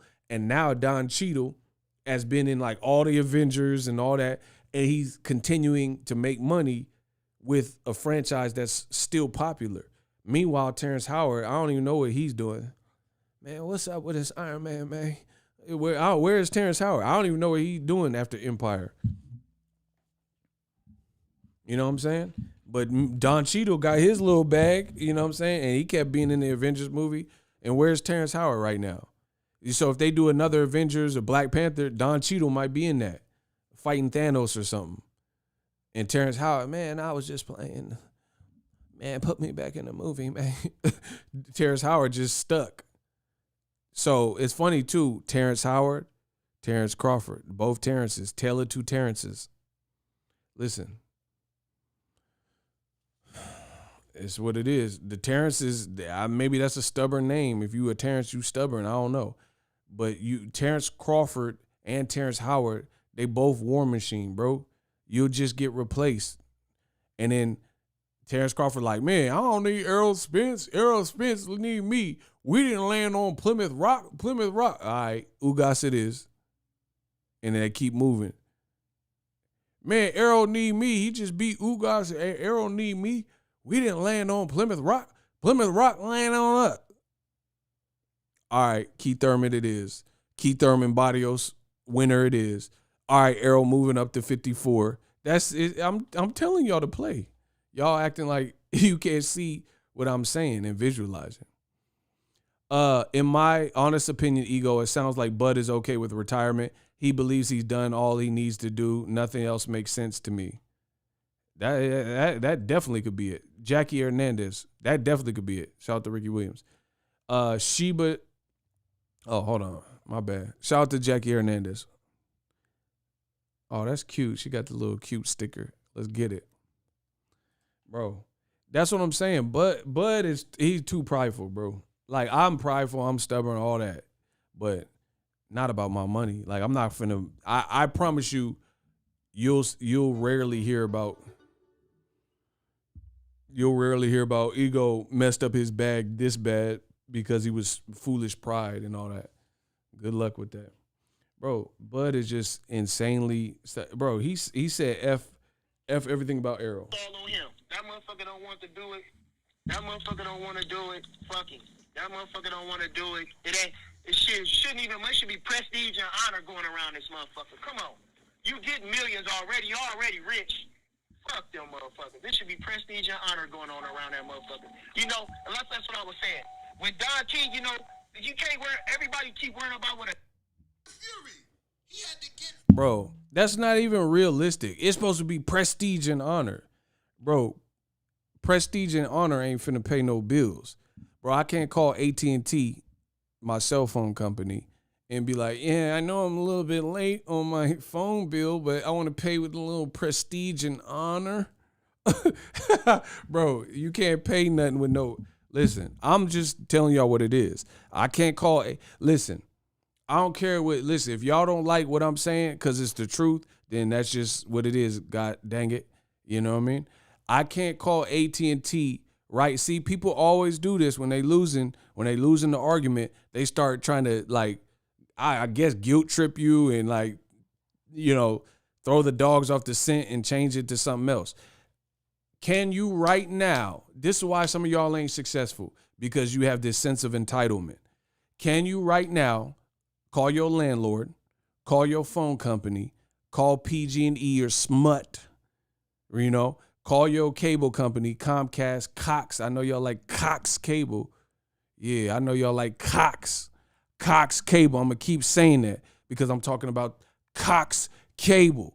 And if YouTube tries to demonetize my video because I'm saying Cox, just know that I'm talking about Cox Cable.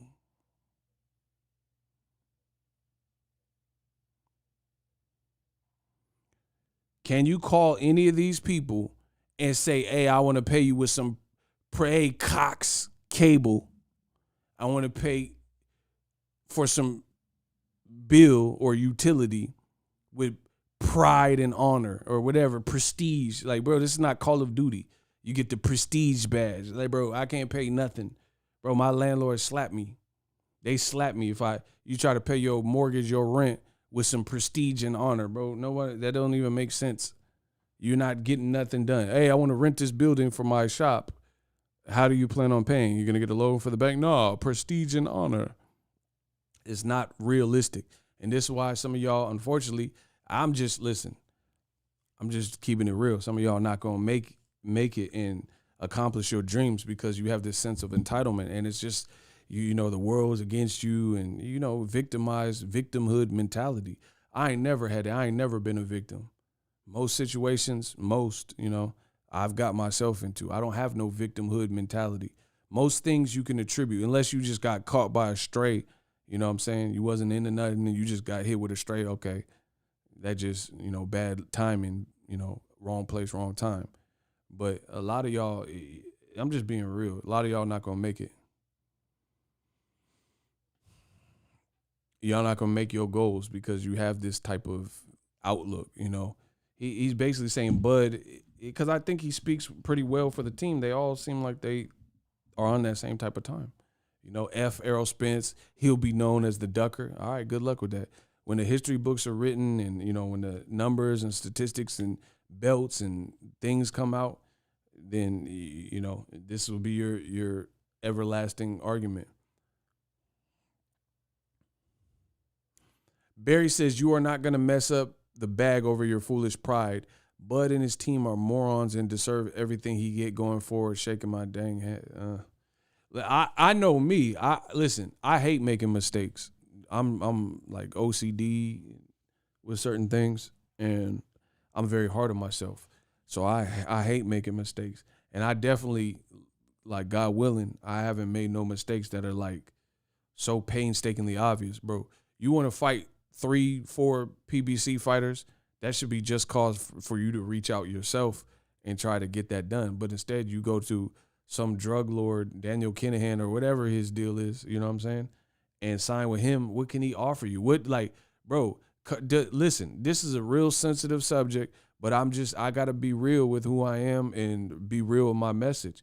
What makes certain African-American black people feel so comfortable being in the hands of Caucasian people in terms of you feel like your career is in better hands if you go with somebody who doesn't look like you or sound like you? I don't personally get that. I'm not saying you should sign to somebody because you guys share the same ethnicity. I'm not saying that should be your sole determining factor. But what I am saying is, why do you feel so comfortable? You were just with a guy from New York, Jewish man named Bob Arum. You're suing him now. It didn't work out. You got precious years you can never get back.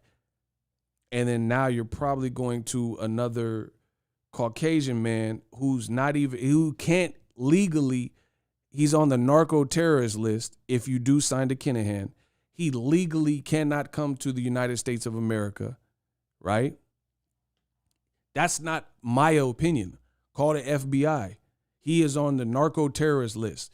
They say, oh, he's never been convicted. I don't know about all that. But what I do know about is he can't come to America. When last time you seen Kinahan at a top rank at Tyson? Listen, why didn't he go to Tyson Fury versus Wilder?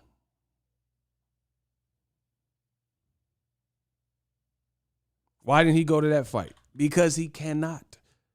Whatever situation he's in, that's the reality of it. So I'm just asking, what makes a black person or African-American fighter feel more in a comfort zone when all the cards seem like, hey, like I think even recently Bob Arum has said that PBC could possibly do well for Crawford. If I'm not mistaken, he did a recent interview and he said that. You see what I'm saying? So it's not even like, I'm not just saying it just pure. That is one question, but I'm not just saying it on some like, oh, white, black thing. I'm saying it also based on what, like MTK, Pro Bellum or whatever, what track record do they have? What welterweights do they have that puts you in a far greater chance of succeeding? So just like Ricky Williams is saying, it sounds like Terence Crawford is content being overpaid and continuing to make, I guess, just fights just to be fighting, as long as he has his pride intact and he doesn't have to let go of any ego, no pun intended. He don't have to let go of no ego, and he could just get overpaid and say, hey, but it wasn't my fault. And if you're saying prestige and honor and legacy and all these things, that scared me. I ain't gonna hold you.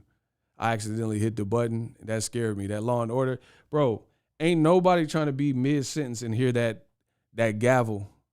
I ain't gonna, when you get scared, your butthole pucker a little bit. I accidentally hit that button. That scared me. I wasn't anticipating that. That Law and Order, that's kind of scary. I ain't even gonna hold y'all. Messed up my whole train of thought. You get scared, your butthole pucker a little bit. You like, oh my word, bro. I was in mid talking, I accidentally hit the button. It said, oh. You like when someone pull a gat out, bro. Y'all know what I'm talking about? See, y'all ain't had no one pull the stick out on y'all, bro. You got the little 3 drops of pee. It's okay, bro. If someone up that stick at you, I'm just saying it's a natural reaction. That's all I'm saying. Your butthole pucker a little bit, dilate, and then you get a little scared. It's not you pooed a little bit. No shoot now. Like that's not entirely true. How you scare yourself, ego. I didn't look in the mirror and be like, oh, like it's not really what happened. I nudged the button and it said, dude, bro, that's a jumper. That's a jump. That's like a jump cut. That noise. All right, so listen, if you was just sleeping and I just played, y'all wouldn't be scared. Y'all wouldn't jump out of bed real quick. Y'all be capping. See, that's why I don't even like talking to some of y'all. Y'all be capping. If you was in a dead sleep and then I just start playing that, y'all wouldn't jump. That wouldn't scare you a little bit, a little piece. I know this wouldn't scare y'all. Cause y'all nasty. Y'all used to that sound, huh? Yeah, y'all used to that. Y'all nasty. Like, hell now, you know what time, Mr. Nasty time. Y'all nasty. Y'all nasty. Anyway, bro, Bud, keep your pride. Enjoy. Have fun fighting Quasimodo or whatever at 54. Some guy nobody wants to see you fight. It's just, the foolish pride is just crazy. And it sounds like Bud is content. He's content just as long as it ain't his fault, but it is your fault. Bro, how is it not your fault when you making all the wrong decisions? Listen, y'all keep saying Errol Spence's fault, but Errol Spence ain't making wrong decisions that prohibit him from getting the fights. It's Bud's fault. It's Bud's fault. It's Bud's team's fault. It's Omaha, Nebraska, whoever you want to blame, it's their fault. Top rank, all of them, the whole team, bro, everybody. Listen what I'm saying. Listen. How is this Errol Spence's fault, but he's not complaining? He getting in wrecks and then rebuying the car. He getting in wrecks and then got his own gym. He getting in wrecks and he got a ranch. He got an opportunity for a third belt. So this will be a second unification. He got the fight with Kell Brook that really put him on the map. You see what I'm saying? So you can't say, oh, it's his fault. He's not complaining. The fans aren't complaining. The fans aren't complaining about Errol Spence's fights. They showing up to Errol Spence's fights. No one's like really like, bro, what could you listen? I wish one of y'all would. These young boys can't beat me. Name a reason why Errol Spence Ugas, coming off Ugas fighting Pacquiao, keep in mind a guy Crawford wanted to fight for 8 years, and his own promoter, despite being on the same label, never made that fight. They never could get that done, right? So you can't fault Ugas for stepping up when Errol Spence's eye was messed up and had to pull out the Pacquiao fight. And then when Ugas dominates Pacquiao and retires him, this is the best win of his whole entire career.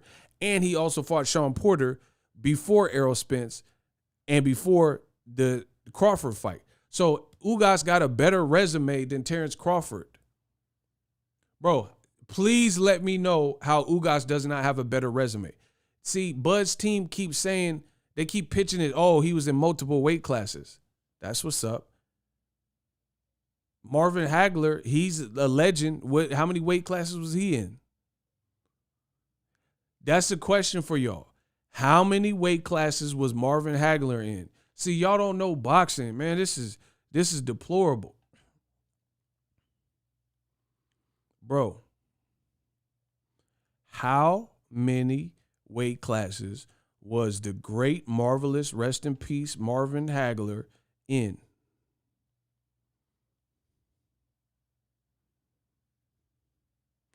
Y'all don't know boxing. It's okay. He was in one weight class. Okay, shout out to Mr. 704. He was in one weight class. Why is he regarded, and I'm not complaining because he is a legend. Why is he regarded as a legend and he's constantly referenced and he was only in the one weight class? Because he was in the Fabulous Four, Fantastic Four, whatever, and he was fighting all the necessary names and he amassed all of these credible wins in one weight class. So his body of work in one division trumps, even if he would have been in multiple. He didn't have to be in multiple because he came from a man's man era of the sport of boxing where they got it cracking. So he fought the Beast Mugabe and Sugar Ray Leonard and Hitman Hearns and Roberto Duran, right? He fought all these top guys. That's why. That's why he is regarded like that, because he was fighting all of the top names, even though he was in one division. He fought Benny Briscoe. Y'all don't know this. He fought Benny Briscoe. His record was like 40 plus fights and barely any losses. That's why he's a legend, because there was no time for play. They was fighting real ones.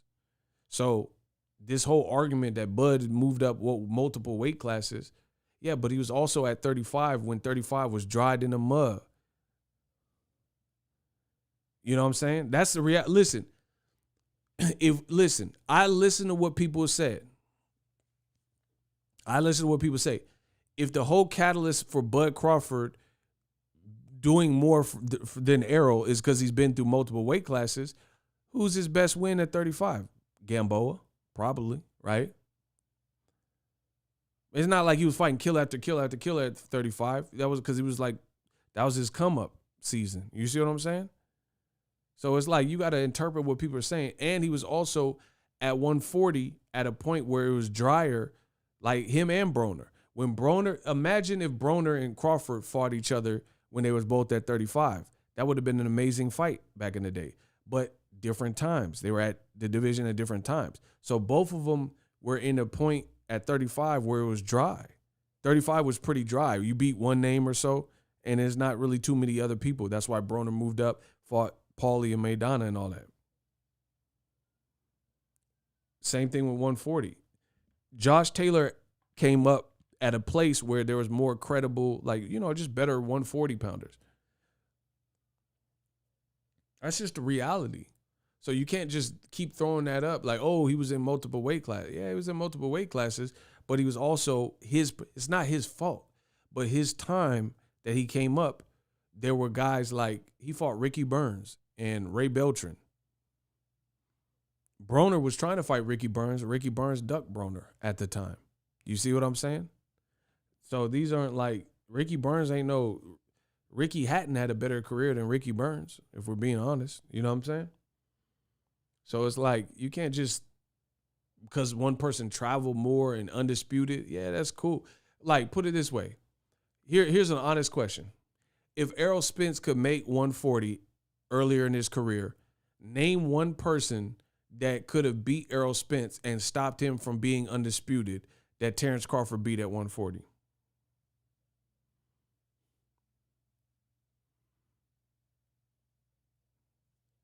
Where y'all at? See, Errol Spence's body probably didn't allow him to move, to make 140 comfortably. But if he could comfortably make 140 and he fought the same fights as Crawford, I mean, who do you think Errol Spence would have lost any of those to those guys? Like, just be real. You think Ndongo would have beat Errol Spence?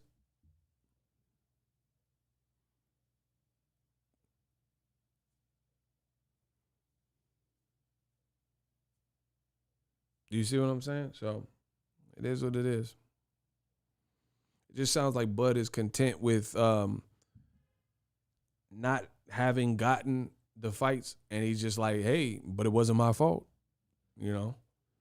and whatever, to each his own. But what's coming from his team, I think, is the biggest hindrance to the fight. That's why, a lot of people I didn't even make a video because I didn't know if it was needed, but maybe I should make a video. The PBC spokesperson, Tim Smith, he did an interview on the PBC podcast, and he said, we don't want to offer Bud nothing because it would be considered as disrespectful. Spence stops in Dongo, Postal, Gamboa, most of them. That's what I'm saying. Like, I can't think of anybody that if you switched Bud fighting them, and at that time Errol Spence could make those same weights, he would have had the same career. But these are just realities, people. I'm here to spit the reality. Bud Crawford, he just seems like I said, kind of content with, hey, it wasn't my fault. I did everything I could do. But that's not the ticket either. You're blaming. The easiest move seems to be it seems like Bud is so stubborn and prideful. Bud is so stubborn and prideful that he don't want someone telling him what to do. And he feels like people are forcing him. And since so many people told him to go to PBC and his team and stuff is taking shots at PBC, he don't want to feel like he's joining forces and going against that. But at some point, you got to put all that type of stuff to the side and do what's right for you, yourself, your family, your career, boom, boom, boom. Like, you know what I'm saying? Like, I don't know. I feel like I can visualize and, yeah, being petty in business doesn't really work out. You know what I'm saying? It doesn't. You know what I'm saying? It doesn't behoove you to do that, to do those things. Oh, man, I wanted this, but Errol didn't. So who cares if we never fight? I mean, is that what you really want? And then, it's like this good cop, bad cop, passive aggressive, where he'll say, I don't care about Errol. He need me. Don't ever ask me about Errol again. And then him and his team still talk about Errol.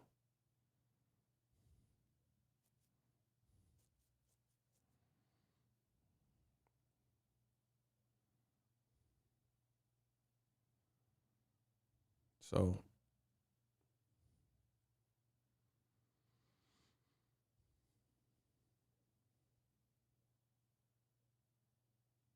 yeah, it just, to me, that don't make sense to be that petty to a point of hurting yourself.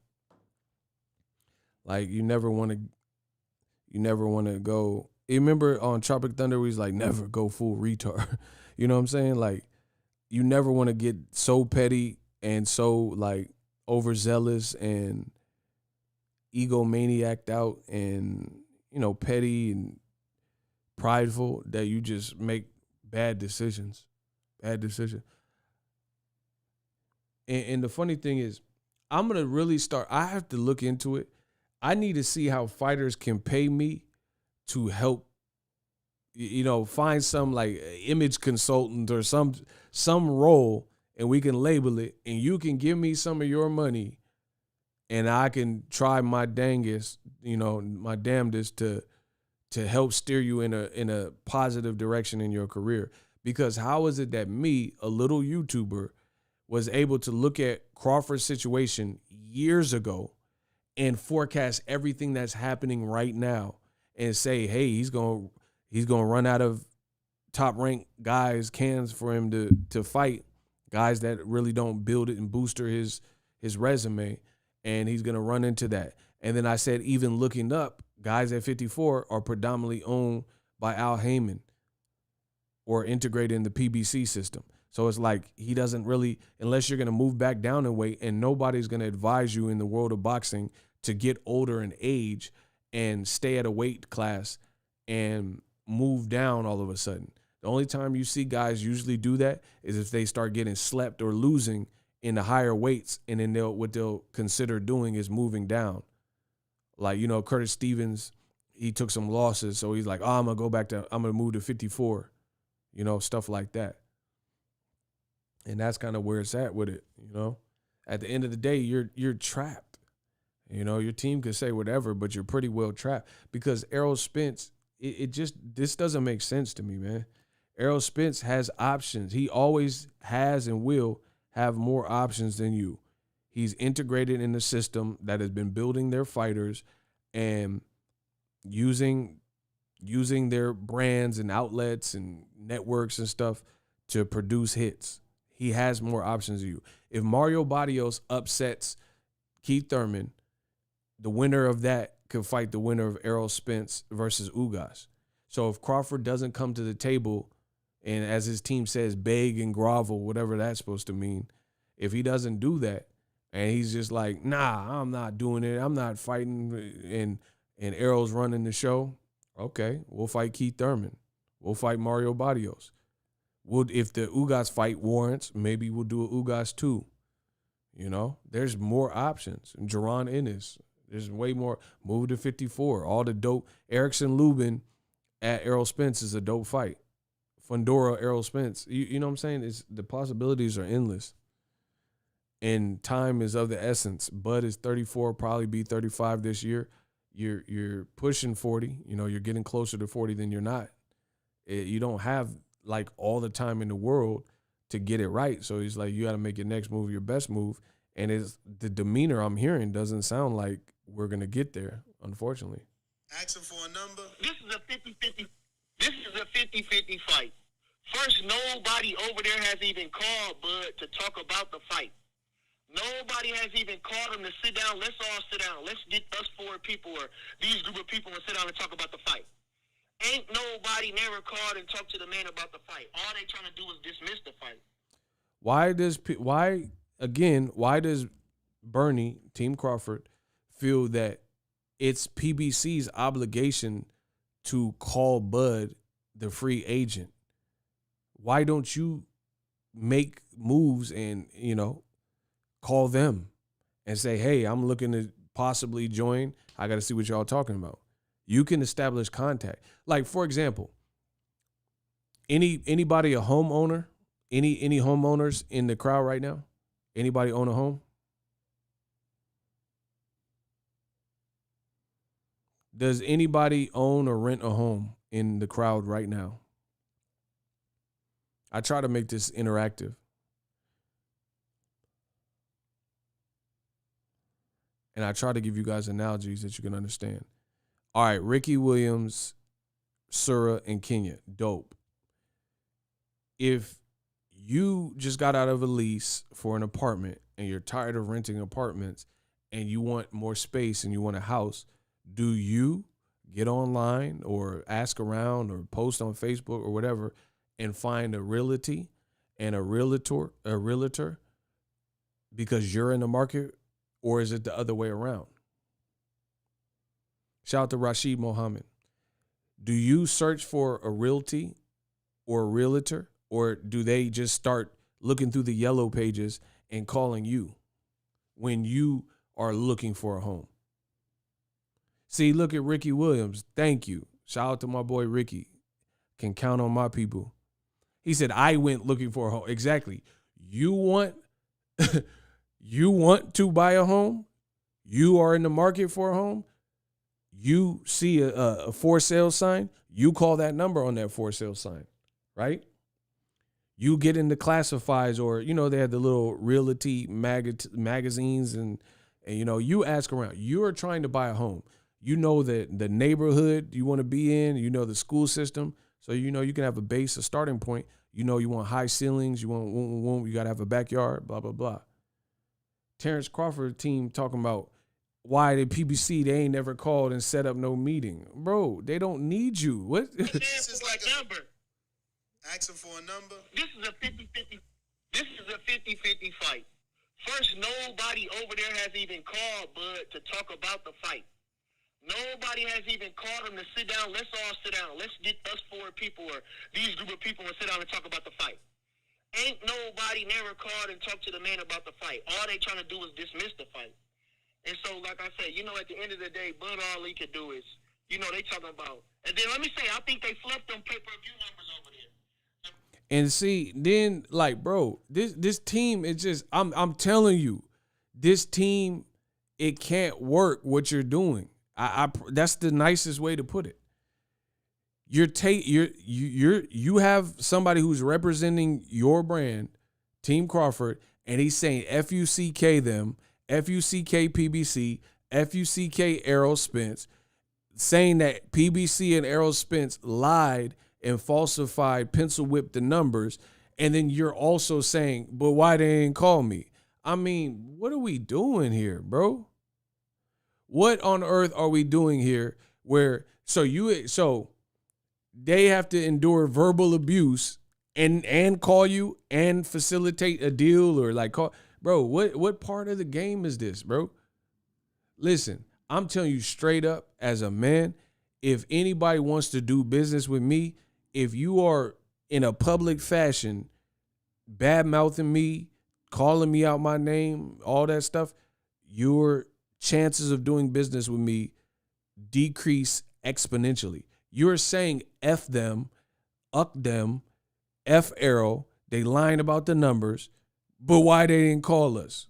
But they should have called us. Why they ain't set up no energy? You're like, oh, we ain't begging, we ain't grovel. That's the way to get it done? He said that's that pure ghetto energy. Well, enjoy ghetto energy, whatever y'all want to label it. If that's how y'all get y'all business, bro, ain't nobody doing business with me in a public fashion that's berating me. There's no way. There's no way. You're not finna be like, oh, F ego a bitch, ego a sucker, ego woo. And then that's out there and I'm supposed to reach. And even if I did do business with you, maybe I didn't know you did that or said that, blah, blah, blah. But aside from that is, even if somehow we can put that aside, why would I be the one to make contact when you talking like that? You see what I'm saying? Like, there's good luck. Good luck getting in the business world like that. You know what I'm saying? You were like, oh, why didn't they never call us? But your team, Bo Mac, cussing them out and say F. I got a clip where he said FPBC. Oops. I mean, I shouldn't have said that, but he said it too. So it's like, bro, good luck with that. Good luck saying F this person and F that, and we ain't begging and whoop, whoop, whoop, and then wondering why they're not calling you. It's just not bad business. So I could say F Eddie Hearn and da-da-da and then expect him to pay me. Like, I mean, what part of, like, you guys, I don't know where y'all from, but what part of the game is that, dog? I could say Eddie Hearn, da-da-da. Well, like, it's okay if you disagree with Eddie Hearn or whoever the person is, but how you just finna be up here like F Eddie Hearn this, Eddie Hearn and whoom, and then I need Eddie Hearn to pay my bills or I want to do business with him? That don't make sense. Come on, y'all know that. Y'all know that. So more of what I've always said, continued bad business from the Bud Crawford side. And again, it's very easy to understand. PBC don't need you, dog. You can tell yourself something else. Your team can all agree. It's just not the case. Bro, Errol Spence is coming off an injury, fighting a guy off his career best performance, beating Pacquiao. So while you're like, wow, they never called us and set nothing up. You know why? Because they are setting something up. Actual fights with reasonable people, with reasonable demands that are all in-house or other, but all reasonable and reasonable to facilitate. That's probably why. I don't work for PBC, so I can't speak for them per se, but knowing what I know about the business, that's probably why. They're not worried about any one person. Like, if Gervonta fights Lomachenko, that's a great fight. However, business must go on. If Lomachenko is like, nah, I'm a A side, Tank ain't ish, Tank it, okay, we move on. We'll find someone for Tank to fight. It's that simple. So it's easy to, when you have standards and options, it becomes easy to dismiss things that don't fulfill and fill you with air. You see what I'm saying? Like things that don't light up your life. Like, okay, if you're a millionaire, you could go to a car dealership. You don't have to get the base model. You got options. You know you can afford it. If you want to, you want a like energy efficient electric car, you can afford it. So the reason I talk about money in this situation is because money creates abundance. The more you have of it, the more your life can be in abundance. You know what I'm saying? Like sometimes people who are stupid wealthy, they end up getting Lear jets and big houses and stuff like that because they need tax write-offs and, you know, business write-offs and blah, blah, blah. And they have to have somewhere to spend their money. So you could go to the car dealership, and unless you're insanely frugal, you can get the car you want if you're rich. You see what I'm saying? Again, PBC, this is so easy. PBC does not need Terence Crawford. This may hurt. This may cut deeply for some of y'all. These are the facts. They do not need him. They do not need him. He needs them more than, and he's saying the opposite. So that's why they're at this standstill. Buzz like, man, I don't need Errol. Errol need me. All right, keep believing that. So when it's business as usual and you keep getting left out, then you'll know what it is. Is that simple? I've been saying the same thing. Shout out to Kenya B. She sent $10 in the Zelle, baby.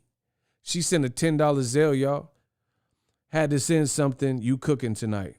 Oh, yeah, 2022. Stay tuned. It's about to get a whole lot more lit. I'm just working. So, I mean, there's a Chris Rock joke. He said a man is only as faithful as his options. The more options you have, the more you don't, the less you probably give a uck.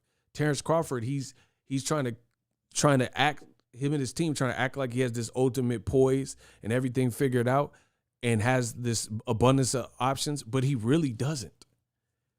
He doesn't have this abundance of reasonable options. Yeah, he could get overpaid. You could sign the MTK and they can feed you a bunch of fights that don't really do anything and overpay you for it. Especially if they got illegal money and all that. Yeah, they can definitely hook you up in that regard. But it's still, you're not out of the position you were already in, which was fighting fights that really did nothing for Mean Machine and stuff that we know you're a good fighter. Those types of fights aren't really going to take you to the next level. And you're 34, probably be 35 and so on and so forth. It's that simple, people. So the more options you have, the more you can do. Like, for example, when I first started, this is a true story. Listen, I try to throw some gems of my personal life in there. And I'm a private person. When I first started, I worked a regular job. I was working at Best Buy. I got, with my employee discount, I got a little cheap metal mic that they had with my employee discount. I had one mic like I was Nas, one mic, and I was putting out all my content. It wasn't the greatest mic by any stretch, but that's what I had, and that's what I used. If you listen to my early content, that's what I used. A $32 microphone that I still have to this day because I kept it for a keepsake. A $32, and that was with my employee discount. A $32 like USB mic that I started my channel with. Fast forward to the future, as I've been more successful and done more, I got mics that cost more than what some of y'all make in 2 weeks. And I'm not just saying that to like stunt. I'm just being real, bro. My mic collection is pretty heavy. You know what I'm saying? At this point, but it wasn't always that. So again, the more you have, the more options you have. Now I can choose. Now I have the luxury of choosing. Look, I could do whatever mic. Look, see, y'all thought it was over. I could talk. I could use whatever mic I feel like using that day, but that wasn't always the situation for me. You see what I'm saying? So the more you do for yourself, and you know, the further you are along, the more options you have. I have options now, but when I first started, there weren't no options. It was like do or die with this one mic. I'm gonna make it everything work with this one $32 mic, and that's what I did until I didn't have to do that no more. Bud Crawford acting like he have a million options, and I don't see him having he can make money, like if someone's just willing to overpay him, but that's the same thing Top Rank was in. And eventually What happened? You suing, Top Rank is was complaining. You know, that was complaining nonstop, saying you losing us all this money and woo. That's what happened. So good luck to Bud. You know, it seems like everyone else sees it, but he don't see it. So whatever. If two or more people are saying the same thing, there has to be some truth to it. Terence heard this from more than one person. He should have been paying attention, but he is learning the hard way right now. Word. Bud is an iPhone Nano. Errol is iPhone 14. I'm done, bro. He said a Nano. Whatever. I mean, and see, the thing is, Terence Crawford's team, to me, has an entitled demeanor. They think because Bud is the amazing fighter that he is, that he's entitled to several things, and like everyone just has to bow down to that. And it's like an ego-driven thing. That's what it seems. And it's like they'll look at me like, oh, ego ain't cooking, or ego sold out, or whatever. I didn't sell out. I'm being 1,000% honest. You know what I'm saying? And if there are more people in this world like me, the world will be a better place, instead of having a bunch of yes men who are just telling you everything you're doing is golden. I don't do that. But I don't have anything against Bud Crawford, but at this juncture, we see things completely different to me and his team. His team talking about why ain't PBC reached out to us? Why haven't you reached out to them? It's a two-way street. Why does PBC got to reach out to? They're making fights. Oh my God. Kamal Oz says Terence Crawford is a floppy disk. Errol is the cloud.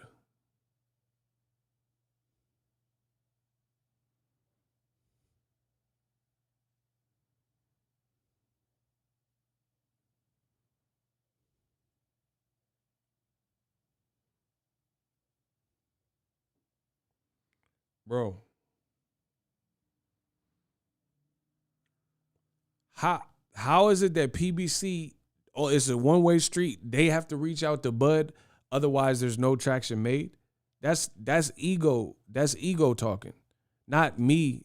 I'm saying that's your ego talking. That's pride talking. Why can't you reach out? That's like if a girl wants you and she wants you bad enough, she can hop in your DMs. It doesn't have to be the guy has to reach out. The girl, listen, the girl can do the same thing, take the same penitentiary chant. Why is it only a one-way street? You see what I'm saying? If a guy wants to get at a girl, he's sliding the DM, see what's popping. A girl can do the same thing. If she's like really, some girls don't do it, and you know, it is what it is. And that's the same thing. Crawford's team, they saying like, oh, they ain't set up no meeting with us. Okay, why don't you set up a meeting with them? See what, just hear them out. See if they even have a meeting for you. I don't know. But again, some people, they want to learn the hard way. So good luck to that. I got a lot more content coming soon. Stay tuned. Keep it rocking. I'll be dropping some more videos in a minute. Peace.